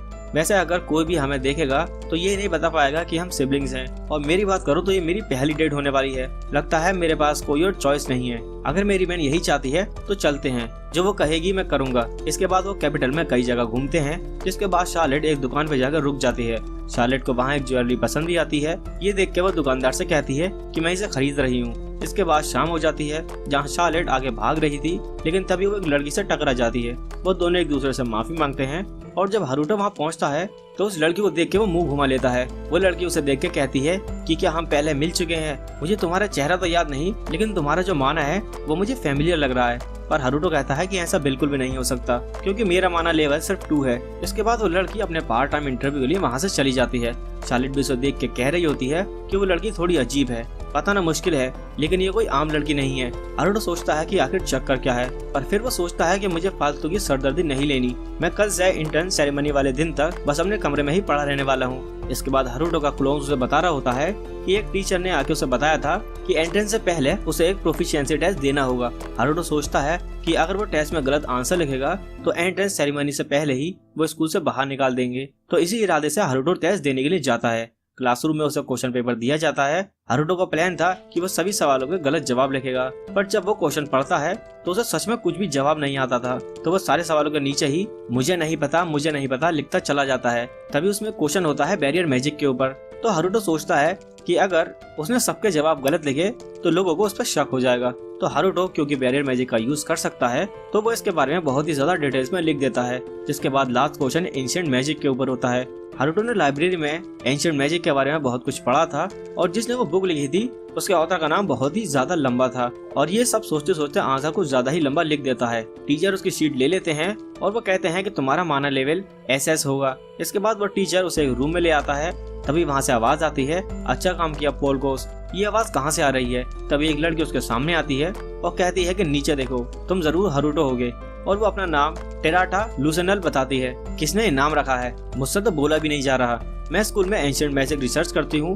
वो लड़की कहती है कि तुम यही सोच रहे हो ना कि एक छोटी सी लड़की प्रोफेसर कैसे बन सकती है? तुम्हारी हिम्मत कैसे हुई ये सोचने की? भले ही तुम्हें किंग का रिकमेंडेशन लेटर मिला हो, लेकिन अगर तुम मुझे पसंद नहीं आए तो मैं तुम्हें घर वापस भेज सकती हूँ। ये सुन के हरुटो कहता है कि क्या सच में? ये सुन के लड़की डर जाती है और कहती है कि तुम इतने खुश क्यों हो रहे हो? हरुटो की आंसर शीट पढ़ने के बाद वो लड़की थोड़ी हैरान हो जाती है। इसके बाद वो हरुटो का माना लेवल मेजर करने जाती हैं, पर जब वो उसका माना लेवल मेजर कर रहे थे तो वो क्रिस्टल बहुत तेज ग्लो कर रहा था, जिसके बाद वो टूट जाता है। ये देख के बस हरुटो प्रे कर रहा होता है कि बस प्रोफेसर उस पर गुस्सा हो जाएं और उसे अकेडमी से निकाल दें, लेकिन उसका उल्टा होता है। वो और भी खुश हो जाते हैं और कहती है कि तुम कितने कमाल के निकले, कि क्या तुमने देखा उसने क्रिस्टल को तोड़ दिया।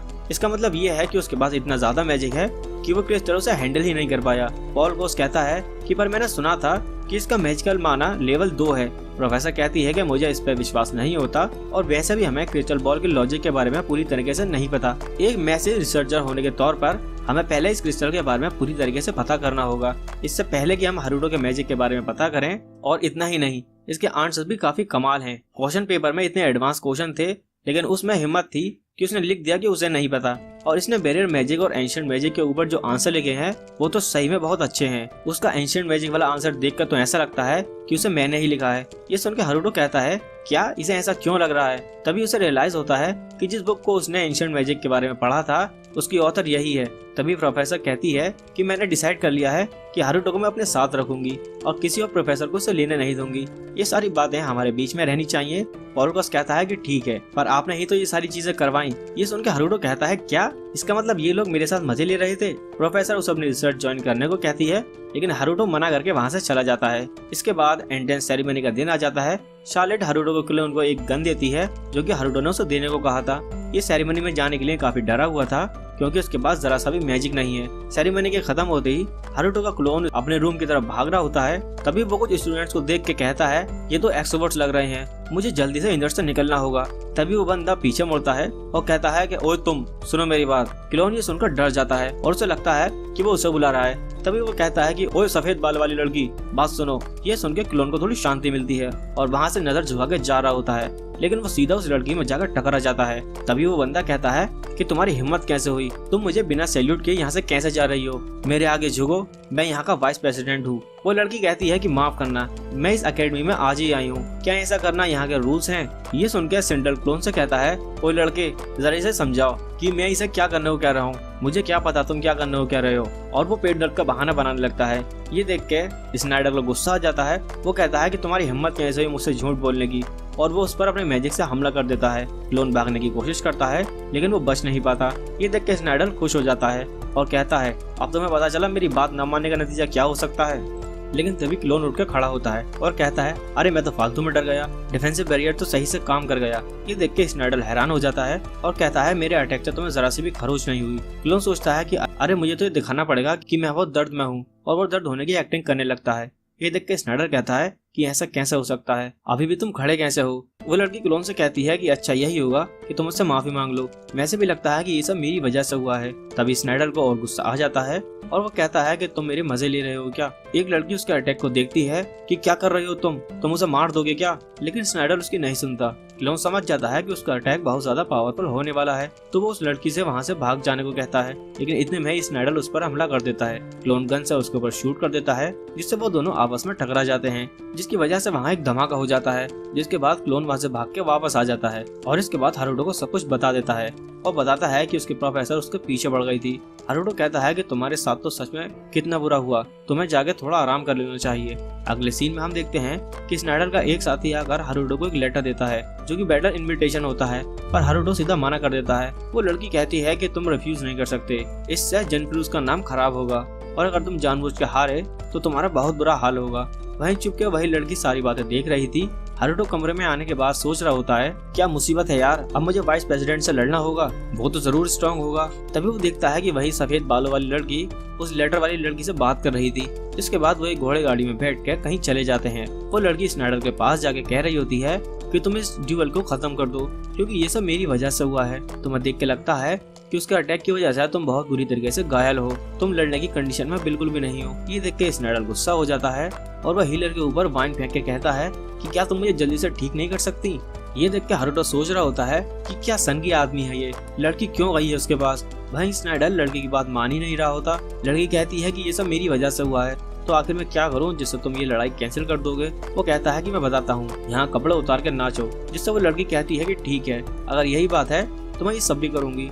हारुतो सोचता है कि क्या सच में ऐसा करने वाली है। वहीं वो लड़की सच में कपड़े उतारने लगती है, लेकिन फिर उसे शर्म आने लगती है और वो रुक जाती है। स्नाइडर कहता है कि अगर तुमसे नहीं हो रहा तो मैं लड़कों को भेजूं तुम्हारी थोड़ी मदद करने। वो लड़की कहती है कि इसकी कोई जरूरत नहीं है और अपनी टी शर्ट उतारने लगती है। वहीं ये सब देख के उन ठगी लड़कों का मुंह खुला का खुला रह जाता है। हारुतो मन में ही सोचता है कि ये क्यों कर रही है। तभी वहाँ पूरा अंधेरा हो जाता है और हारुतो उसे कपड़े दे देता है। वो हारुतो को देख के कहती है कि तुम तो वही हो। हारुटो गुस्सा हो जाता है और कहता है जरा शर्म लिहाज करो, थोड़ा रिस्पेक्ट करो खुद को थोड़ा सा, जल्दी से अपने कपड़े पहनो और घर निकलो। स्नाइडर को समझ में नहीं आ रहा था कि यहाँ पर क्या हो रहा है। तभी हारुटो उसके पीछे आता है और कहता है कि हम अलग डायमेंशन में हैं, यहाँ तुम्हारी मदद करने के लिए कोई नहीं आएगा। वो कहता है कि तुम कौन हो और यहाँ क्या कर रहे हो। वो फिर से अपना इंट्रोडक्शन देता है और कहता है कि तुमने काफी पाप किए हैं और मैं यहाँ तुम्हें उनकी सजा देने आया हूँ। स्नाइडर उस पर हमला करने वाला होता है, लेकिन हारुटो उसकी चोट पे कुछ लगा देता है। हारुटो कहता है कि मैंने तुम्हारे अंदर एक ब्लॉक डाल दिया है, तुमने 3 पाप किए हैं, तुमने एक न्यू स्टूडेंट से बिना फालतू लड़ाई शुरू कर दी। स्नाइडर कहता है कि मैं हेवन फैमिली का नया हेड बनने वाला हूँ और मैं वाइस प्रेसिडेंट भी हूँ। उसका सीनियर होने के तौर पर मैं तो बस उसे गाइड कर रहा था, उसे गाइड करना नहीं कहते। और तुम्हारा दूसरा पाप, तुमने एक जूनियर को पब्लिकली पनिश करने के लिए उसको बैटल में इनवाइट कर दिया। और तीसरा, तुम्हें लड़कियों से बेशर्मी नहीं करनी चाहिए थी, इस वजह से तुम इस ब्लॉक के साथ कुछ और टाइम तक रहोगे। अगर तुमने मैजिक यूज करने की कोशिश की या इसे निकालने की कोशिश की तो ये और अंदर तक चला जाएगा और तुम्हें और भी दर्द होगा। वो उसी वक्त उसे निकालने की कोशिश करता है, लेकिन इससे उसे और भी ज्यादा दर्द होने लगता है।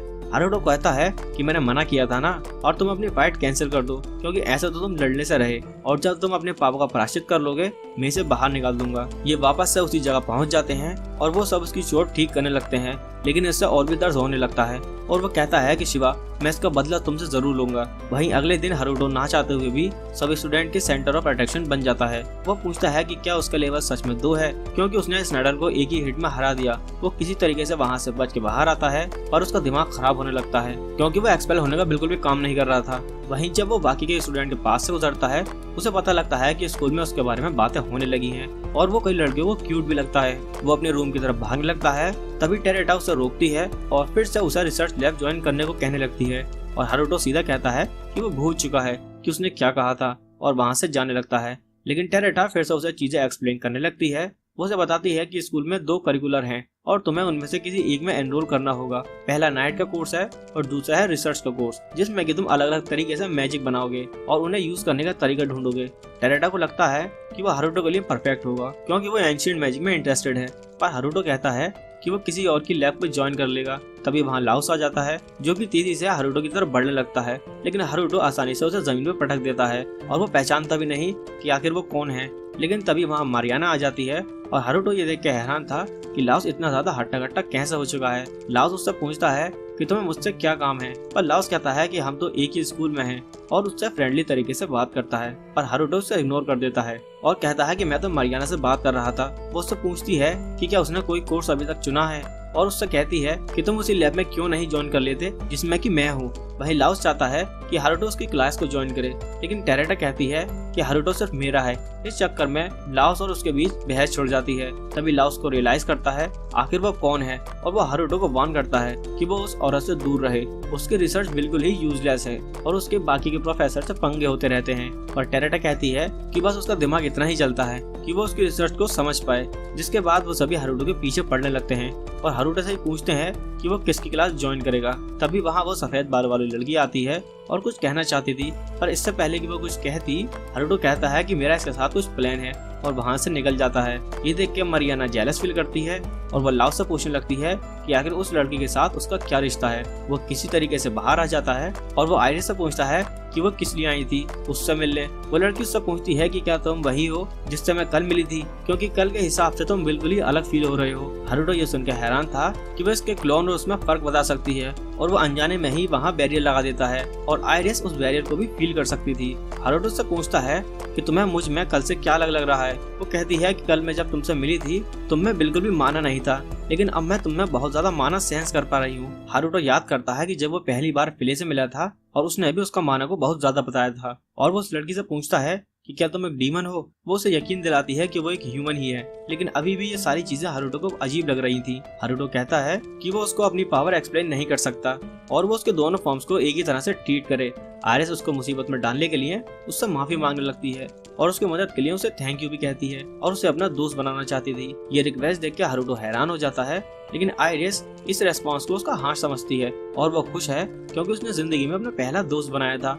हारुटो उससे पूछता है कि तुम मेरे दोस्त क्यों बनना चाहते हो। आयरिस कहती है कि हम बार बार एक दूसरे से मिलते रहते हैं। हारुटो उससे पूछता है कि उसकी जिंदगी कैसे चल रही थी, जो कि उसका अभी तक एक भी दोस्त नहीं बना। वो लड़की बताती है कि जब वो पैदा हुई थी उसे अबंडन कर दिया गया था और वो जिनके भी साथ रहती है वो उसे छोड़ दिया करते थे।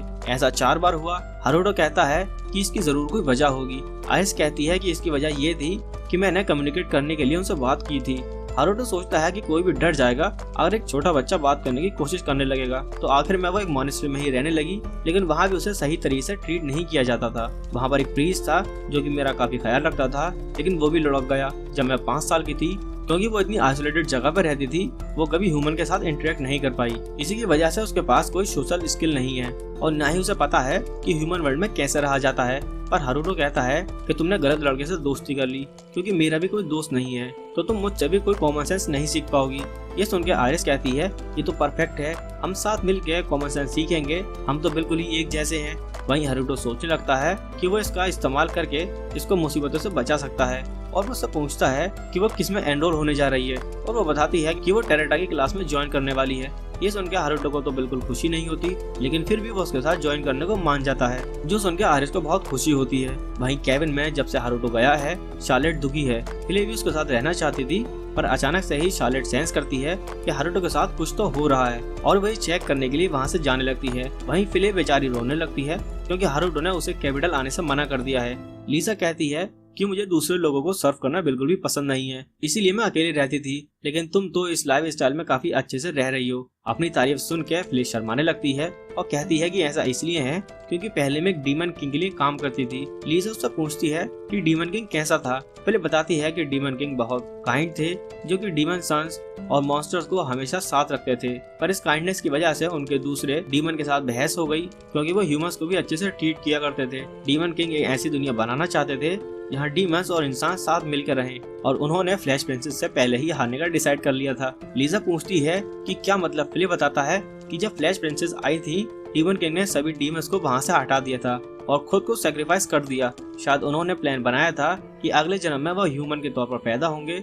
लीजा कहती है मतलब वो इंसान बनना चाहते थे और इंसान बनके लोगों के पर्सपेक्टिव को चेंज करना चाहते थे। फिर कहती है कि हाँ, मैंने भी नहीं सोचा था कि डीमन किंग ने इस चीज पे इतना ज्यादा सोचा था। फिर कहती है कि ये कितना अजीब बात है कि डीमन किंग का जन्म उसी फ्लैश प्रिंसेस के पेट से हुआ है जिसने कि उसे पिछले जन्म में मारा था। हारुटो ने उसे ऐसा कहा था कि वो पिछले जन्म के बारे में सारी बातें भूल चुका है। डीमन किंग भी नामों को छोटा कर दिया करते थे और जब हारुटो ने उसका नाम छोटा किया, उसे यकीन हो गया कि यही डीमन किंग है। लीजा उससे पूछती है कि डीमन किंग का नाम क्या था। फिले कहती है कि मैं तुम्हें बता तो रही हूँ, पर ये किसी को मत बताना। डीमन किंग का असली नाम था आइरिस फालिया। वहीं वो लड़की अपना पूरा नाम आइरिस फालिया बताती है। हारुटो कहता है कि ये काफी लंबा नाम है, क्या मैं तुम्हें सिर्फ आइरिस बुला सकता हूँ। आइरिस हंसती है और कहती है कि मैं भी पहले नाम छोटा कर दिया करती थी और तुमने तो मेरे पुराने दिन याद दिला दिए। इसके बाद हारुटो वहाँ से जाने लगता है, तभी आइरिस उसे रोक लेती है और उससे पूछती है कि क्या उसने क्लास के लिए साइन अप कर लिया है, और कहती है कि हमें ये साथ में करना चाहिए। हारुटो मान जाता है और कहता है कि ठीक है, मेरे साथ चलो, मेरे रूम में चलते हैं। लेकिन रास्ते में हारुटो सोचने लगता है कि मैंने इसे बिना सोचे समझे अपने रूम में इन्वाइट तो कर लिया है, पर ये तो एक लड़की है, पर अब मैं इसे मना भी नहीं कर सकता, नहीं तो सब कुछ अजीब हो जाएगा।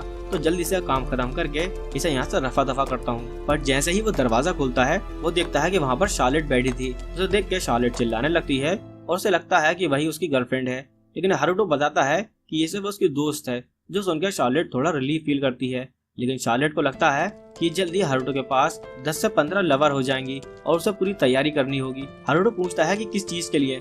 ये कहती है कि तुम्हारी सेकंड वाइफ बनने के लिए। आइरिस को उसकी बातें थोड़ी अजीब लग रही थी, पर हारुटो कहता है कि शायद बच्चे ही ऐसे ही ग्रो अप होते हैं, जरूर बॉडी होने के बाद वो उससे नफरत करेगी। जिसके बाद वो दोनों लड़कियों को एक दूसरे से इंट्रोड्यूस कराता है और फिर वो क्लास के लिए फॉर्म भरने लगते हैं। वो अपने क्लासेस का सिलेक्शन सिर्फ एक डाइस के रोल से कर रहा था, जो देख के आइरिस भी हैरान हो जाती है। पर शार्लेट कहती है कि चाहे जो मर्जी क्लास चुने, वो हमेशा उसमें टॉप करेगा, क्योंकि वो कोई आम इंसान नहीं है बल्कि एक महान इंसान है। कुछ देर के बाद हारुटो शार्लेट को ही अपना फॉर्म फिल करने को दे देता है। वहीं हारुटो ये भी नहीं देखता कि शार्लेट ने उसमें क्या क्या भरा है।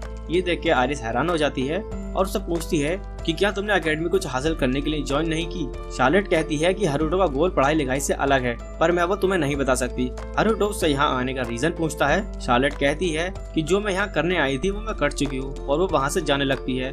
तभी हारुटो आइरिस की आंखें बंद कर देता है ताकि वो एनीवेयर डोर को देख न ले। इसके बाद हारुटो आइरिस से कहता है चलो अब मेहनत करते हैं, और मन में कहता है स्कूल से बाहर निकलने के लिए। एक हफ्ते बाद हम हारुटो को उसी कैबिन में उठता हुआ देखते हैं वो डिप्रेशन में है क्योंकि अब उसके क्लासरूम शुरू होने वाले हैं। शार्लेट उसे उसका शेड्यूल देती है और उसे बताती है कि आपके परफॉर्मेंस के हिसाब से आपको सी क्लास में शायद रखा जाएगा और क्लासेस बदलती जाती हैं। रेगुलर एग्जाम परफॉर्मेंस के हिसाब से मुझे यकीन है कि आप जल्दी ही क्लास ए में जरूर पहुंच जाएंगे। पर हारुतो का कोई ऐसा इरादा नहीं है कि एक सेकंड वो करिकुलम के अलावा इतनी सारी मुश्किल क्लासेस हों। शार्लेट कहती है कि मैंने ये सब इसलिए सिलेक्ट किया था क्योंकि मुझे पता था कि ये सब आपको बहुत आसान लगेंगे। फिर हारुतो सोचता है कि एक सेकंड, ये तो मेरे फायदे की चीज है। मैंने इतनी मुश्किल क्लासेस सिलेक्ट की हैं तो टीचर को निराश करने में बड़ी आसानी होगी। हारुतो क्लास में आइरिस के साथ जाने लगता है और उसे यकीन नहीं होता कि हारुतो सी क्लास में है क्योंकि वो खुद ए क्लास में है। जब हारुतो क्लास के अंदर जाता है सभी लोगों की नजर उसी पर टिक जाती है। ऐसा उसके और स्नाइडर के जो पंगा हुआ था उसकी वजह से था।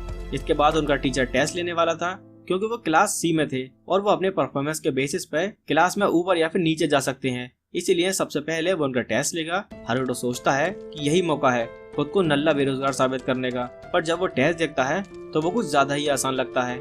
ये सारी चीजें तो जब शार्लेट इतनी सी थी तब पढ़ा करती थी। हारुतो को लगता है कि टीचर जरूर उन्हें ज्यादा इजी टेस्ट दे रहा है ताकि उनमें थोड़ा बहुत कॉन्फिडेंस आ जाए, तो सभी उस पर शक करने लगेंगे। अगर वो सारे ही आंसर गलत लिख देगा तो वो 60 नंबर लेके बस पास होने का सोचता है। टेस्ट खत्म होने के बाद टीचर कहता है कि सबने बहुत बुरा किया है और सबका स्कोर सिर्फ 20 है।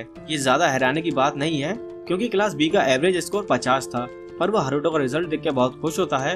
हारुतो ये सब देख के हैरान था, ये सब क्या हो रहा है? क्या सबसे आसान क्वेश्चन मुझे दिए गए थे? नहीं, मुझे नहीं लगता कि ऐसा कोई बात है। शायद मेरे क्लास वाले ही सारे नल्ले हैं। पर उसे फिर रियलाइज होता है कि ऐसा नहीं है, कि ये स्टूडेंट बेवकूफ है। उसकी बहन ही कुछ ज्यादा समझदार है। टीचर को लगता है कि वो बहुत इंटेलिजेंट है और उसे सीधा ए क्लास में जाने को कहता है। अगले दिन वो अपनी न्यू क्लासेस ज्वाइन करता है जहाँ तुरंत ही उसे लाओस और आइरिस उठा लेते हैं और वो इस बात पर लड़ने लगते हैं कि उसके साथ कौन बैठेगा। लेकिन ये देखकर टीचर उन्हें डांट लगा देती है। वो कहती है कि तुम तीनों सिर्फ फर्स्ट ईयर में हो और तुमने मेरी एडवांस क्लासेस ज्वाइन करी। तुम में इतनी हिम्मत है कि तुम मेरे सामने बैठ के बात करोगे? अगर मेरे सवाल को जवाब नहीं दे पाए तो इसी वक्त मैं तुम्हें बाहर निकाल दूंगी। हारुतो और आइरिस, मैंने सुना है कि तुमने उस टिंगू चश्मिश की क्लास ज्वाइन की है। हारुतो पूछता है कि हाँ, क्या हुआ? तुम दोनों की खातिरदारी तो मैं अलग में करूंगी। टीचर खुद को टोरिया के नाम से इंट्रोड्यूस कराती है और वो सभी को एलिमेंट थ्योरी पढ़ना शुरू करती है। वो डेमोन्स्ट्रेट के लिए आइरिस को आगे बुलाती है और हम देखते हैं कि आइरिस के पास सभी एलिमेंट्स हैं और वो कहती है कि ये तो बहुत बुरी बात है कि तुम्हारा माना लेवल सिर्फ 5 है और वो उसी वक्त उसे अपनी लैब ज्वाइन करने को कहती है। लेकिन आइरिस मना करके पीछे आ जाती है और टोरिया सभी को बताती है कि सबके पास एक मेन एलिमेंट होता है और बाकी सभी एलिमेंट्स कहे जाते हैं। अगर मेन एलिमेंट को 100% कहा जाए तो बाकी सभी एलिमेंट्स को कितने परसेंटेज से नापेंगे ये भी रिसर्च हो रही है और बताया नहीं जा सकता। लेकिन हारुतो के पास एक स्टेटस स्किल है जिससे वो उसके सभी स्किल्स और स्ट्रेंथ दे सकता है। टीचर बताती है कि सभी एलिमेंट्स की एफिनिटी चेक करना बहुत मुश्किल है, इसलिए क्योंकि यूज करते वक्त उनकी वैल्यूज चेंज होती रहती हैं। हारुतो को लगता है कि ऐसा हिडन प्रॉपर्टीज की वजह से होता है। तभी टीचर उसके पास आ जाती है और उससे पूछती है कि तुम्हें इस चीज के बारे में कैसे पता चला। ये उसने अभी स्टेटस विंडो में पढ़ा है और वो उसे एक्सप्लेन करता है कि लोगों की हिडन प्रॉपर्टीज हो सकती हैं जो कि एलिमेंट से अटैच हो, जिसकी वजह से कोई स्किल बूस्ट हो सकती है। टीचर उससे पूछने लगती है कि तुम्हें ये सब कैसे पता? ये तो बिल्कुल नई है। जो कि बिबोले करते हैं वो एक मिस्टीरियस पर्सन है कि जो हमें रिसर्च पेपर भेजते हैं। ये चीजें इतनी ज्यादा सीक्रेट हैं कि हम इसके बारे में किसी से बात नहीं कर सकते। यहाँ तक कि रॉयल कैपिटल में भी इसे रिपोर्ट नहीं किया हमने, तो तुम्हें कैसे पता इन सब के बारे में? इसके बाद वो हारुतो को अपनी लैब ज्वाइन करने को कहती है लेकिन हारुतो से मना कर देता है। वो टीचर हंस के कहने लगती है कि क्या तुम हितोबोले नहीं हो? हारुतो कहता है कि ऐसा तो बिल्कुल नहीं हो सकता। वो सोचने लगता है कि ऐसा नाम आखिर किसने रखा होगा। फिर उसे अपनी बहन का नाम दिमाग में आता है जिसने कि शायद वॉल्ट आउट करके बिबोले रख दिया। इसके बाद हारुतो और आइरिस लैब ज्वाइन करने के लिए प्रोफेसर के पास जाते हैं। ये सुनकर प्रोफेसर और पॉल बहुत खुश होते हैं और वो दोनों पार्टी करने के लिए वहाँ से चले जाते हैं। इसके बाद हारुतो और आइरिस एक जगह बैठे थे और वो असल में हारुतो नहीं, हारुतो का क्लोन था। हारुतो वहाँ से चुपके से जाने वाला था लेकिन तभी उसे पोल की चिल्लाने की आवाज आती है और वहाँ वो देखता है कि वहाँ स्नाइडर को बांध के रखा हुआ था। प्रोफेसर कहती है, अरे हाँ, ये तो कल आया था पर मैं तो इसके बारे में भूल ही चुकी थी। इस पे किसी ने कोई स्पेल कास्ट किया था और ये मेरी मदद के लिए आया था। उसे लगता है कि ये परफेक्ट चांस है एशियंट मैजिक के ऊपर रिसर्च करने का, क्योंकि उसके शोल्डर के ऊपर किसी तरह का बैरियर मैजिक किया हुआ है। बैरियर मैजिक किसी भी मॉडर्न मैजिक से अलग है क्योंकि उसे लगातार माना की सप्लाई करने की जरूरत पड़ती है। और वह कहती है कि अगर स्नाइडर के ऊपर मॉडर्न मैजिक किया गया होता तो वो आधे दिन में ही खत्म हो जाता क्योंकि माना यूज सप्लाई नहीं होता। पर इस मैजिक को किए हुए 2 दिन हो चुके हैं, इसका मतलब इसके ऊपर एंशिएंट मैजिक का यूज किया गया है। ये सुनकर आयरिस हैरान हो जाती है और कहती है कि आप कहना चाहती हैं कि इस मॉडर्न टाइम में भी कोई एंशिएंट मैजिक का यूज कर रहा है। इसके बाद टोरेटो स्नाइडर को थप्पड़ पे थप्पड़ लगाने लगती है, अभी पता लगाने के लिए कि उसके ऊपर स्पेल किसने कास्ट किया। लेकिन स्नाइडर उन्हें कुछ ज्यादा चीजें नहीं बताता, लेकिन वो इतना बताता है कि उसने काले कपड़े पहने हुए थे। ये सुनकर वो समझ जाती है कि वो ब्लैक नाइट है। वो हारुटो से पूछती है कि क्या तुम उस हीरो के बारे में जानते हो जो कि कुछ सालों पहले बॉर्डर के आसपास अपीयर हुआ था। हारुटो कहता है कि नहीं, जिसके बाद टेरेटा कहती है वो हमेशा से बॉर्डर के आसपास ही रहता था, लेकिन जब से हारुटो यहाँ आया है वो यहाँ भी दिखाई देने लगा है। इसके बाद वो हारुटो को पकड़ लेती है और कहने लगती है कि तुम क्या छुपा रहे हो, क्या तुम्हारे पास एंशिएंट मैजिक है, मुझे सिखाओगे। लेकिन अभी वहाँ असली हारुटो ब्लैक नाइट के रूम में पहुँच जाता है। वो कहता है कि उसको हारुटो के साथ कोई लेना देना नहीं है, वो बस कैपिटल में बुराई का खात्मा करने आया है। टेरेटा उससे मिलकर बहुत एक्साइटेड है और उसे लगता है कि उसने स्नाइडर को इसलिए पनिश किया है क्योंकि वो एक अजीब से कल्ट का पार्ट है। पर हारुटो को ये सुनकर हैरानी होती है कि ऐसी ऑर्गेनाइजेशन सच में एग्जिस्ट करती है और वो एक्टिंग करने लगता है कि उसे ये सब कुछ पहले से पता था। और वो स्नाइडर से कहता है कि तुम हारुटो के साथ अपने डुएल को कैंसिल कर दो तो मैं तुम्हें कल सुबह तक फ्री कर दूंगा। ना चाहते हुए भी स्नाइडर मान जाता है और हारुटो वहाँ से जाने वाला था कि टोरेटो उसे पकड़ लेती है। टोरेटो कहती है कि मैं तुम्हें जब तक नहीं जाने दूंगी जब तक तुम मेरे 271वें क्वेश्चन का जवाब न दे दो। लेकिन हारुटो आसानी से उस मैजिक से निकल आता है और उल्टा टोरेटो को ही अपने बैरियर मैजिक में पकड़ लेता है। पॉल कॉस्टो टेरेटा से माफी मांगने को कहता है, लेकिन वो उसके मैजिक में कुछ ज्यादा ही इंटरेस्टेड है। लेकिन तभी अचानक से उसे सुसु लग जाती है और वो उससे विनती करने लगती है कि वो उसको फ्री कर दे और साथ ही प्रॉमिस करती है कि वो उसे दोबारा परेशान नहीं करेगी। इसके बाद रात को उन सभी की वेलकम पार्टी जारी रहती है। वो उन सभी को अल्कोहल दे देती है जिसकी वजह से आयरिस को नशा चढ़ जाता है। वो हारुटो को भी पिलाना चाहती थी, लेकिन उसका कप भरने के बाद वो खुद ही उसे पी लेती है। इसके बाद अचानक से ही वो उसका शुक्रिया अदा करती है कि वो उसका दोस्त बना और उसके साथ ये लैब ज्वाइन की और फिर वो भी सो जाती है। टोरेटो को भी अब चढ़ चुकी है और वो हारुटो से पूछती है कि क्या वो जानता है कि एंशिएंट मैजिक में आयरिस क्यों इंटरेस्टेड है। लेकिन क्लोन कहता है कि नहीं। टेरेटा कहती है कि असेसमेंट के दौरान पता चला कि इसके पास सारे एलिमेंट्स हैं, ये होना काफी रेयर है, पर इसका लेवल सिर्फ 5 है। शायद तभी ये एंशिएंट मैजिक के बारे में जानना चाहती है। उसे लगता है कि शायद एंशिएंट मैजिक में कोई तरीका मिल जाए उसका लेवल बढ़ाने का, क्योंकि कहा जाता है कि उस समय के लोगों का लेवल मैक्सिमम 100 हुआ करता था। वहीं दूसरी तरफ स्नाइडर का दिमाग घूमा हुआ है क्योंकि उसे मजबूर किया गया था डुएल कैंसिल करने को, जिसकी वजह से उसके स्कूल में बहुत बेइज्जती होने वाली है। उसके फादर ने कल्ट ऑफ लूसीफर ज्वाइन किया था ताकि वो करंट किंग को ओवरथ्रो करके खुद किंग बन जाएं। इस हिसाब से स्नाइडर नेक्स्ट किंग बनने वाला है। वो हारुटो को अपनी रेपुटेशन को नीचे गिराने नहीं दे सकता, तो वो कुछ असासिन को बुला के उन्हें हारुटो को उसके दोस्तों को मारने का ऑर्डर दे देता है। पर हम देखते हैं कि उस पर कोई नजर रख रहा है। सभी असासिन लैब की तरफ बढ़ने लगते हैं और उन्हें पता लगता है कि सभी लोग अभी सो रहे हैं। वो टोटल 20 एलिट असासिन लेके आए थे, तो उन्हें यकीन था कि ये मिशन सक्सेसफुल होगा। लेकिन जब वो लैब की तरफ जा रहे होते हैं वो एक इनविजिबल बैरियर से टकरा जाते हैं। वो बिल्डिंग के चारों तरफ जाते हैं तो उन्हें पता लगता है कि वो पूरी बिल्डिंग बैरियर से घिरी हुई है। एक असासिन उसे चाकू से तोड़ने की कोशिश करता है, लेकिन उससे भी उसे कुछ नहीं होता। तभी उसके सामने एक दरवाजा आ जाता है। जब एक बंदा उस दरवाजे को हल्का सा ही खोलता है, हारुटो उसे अंदर खींच लेता है। उनका कैप्टन उस डोर को डिस्ट्रॉय करने का ऑर्डर दे देता है, लेकिन उनके सारे अटैक्स डोर एब्जॉर्ब कर लेती है। जिसके बाद वहाँ बहुत सारे दरवाजे आ जाते हैं और एक एक करके सभी असासिन वहाँ से गायब होने लगते हैं। तभी वहाँ हारुटो प्रकट होता है और कैप्टन उसके ऊपर हमला करने की कोशिश करता है, पर वो हारुटो के बैरियर से एक ही जगह अटक जाता है। इसके बाद हारुटो सभी असासिन को स्नाइडर के पास लेके जाता है और पूछता है कि इन्हें तुमने ही ऑर्डर दिया था ना। लेकिन स्नाइडर कहता है कि वो इन सबको तो जानता भी नहीं। तो हारुटो से रिकॉर्डिंग शो करता है जब वो इन्हें ऑर्डर दे रहा था। स्नाइडर कहता है कि ये कैसा स्पेल है जिसमें मैं पास्ट देख सकता हूँ। इसके बाद हारुटो उसे फिर से पनिश करने वाला था, लेकिन उसी वक्त स्नाइडर अपने अंदर कुछ इंजेक्ट कर लेता है, जिसकी वजह से वो एक मॉन्स्टर में बदल जाता है और हारुटो को एक मुक्के में ही मैंशन के बाहर फेंक देता है। तभी हारुटो को शार्लेट का कॉल आता है। वो कहती है कि उसने सेंस किया था कि हारुटो कुछ कह रहा है। हारुटो कहता है कि वो अभी एक मिस्टीरियल मॉन्स्टर से लड़ रहा है जिसे कि किसी ऑर्गेनाइजेशन ने एक्सपेरिमेंट करके ह्यूमन से मॉन्स्टर बनाया है। शार्लेट को उसके लिए बुरा लगता है और वो हारुटो को उससे बचने को कहती है। हारुटो भी सोचता है अब तो शार्लेट के लिए करना ही पड़ेगा। इसके बाद हारुटो उसके सभी अटैक को डॉज करने लगता है और उसके अटैक से उसे पता लगता है कि ये मॉन्स्टर गैंग से भी ज्यादा स्ट्रॉन्ग है। और जब हारुटो उस पर हमला करता है वो मॉन्स्टर उसे ही दबा देता है। हारुटो अपने बैरियर मैजिक से खुद को बचा लेता है और उसके हाथों को एक ही जगह जकड़ देता है, लेकिन वो खुद को फ्री करने के चक्कर में अपने हाथ ही उखाड़ देता है। उसके दोनों के दोनों हाथ इंस्टेंट रीजनरेट हो जाते हैं हारुतो को समझ में नहीं आ रहा था कि वो क्या करे, लेकिन तभी शार्लेट उसे बताती है कि जब उसने अपने हाथों को दोबारा उगाया तभी उसका साइज थोड़ा छोटा हो गया। तो हारुतो को लगता है कि वो इस बड़े से शरीर को काट के स्नाइडर को अपने पुराने रूप में वापस ला सकता है।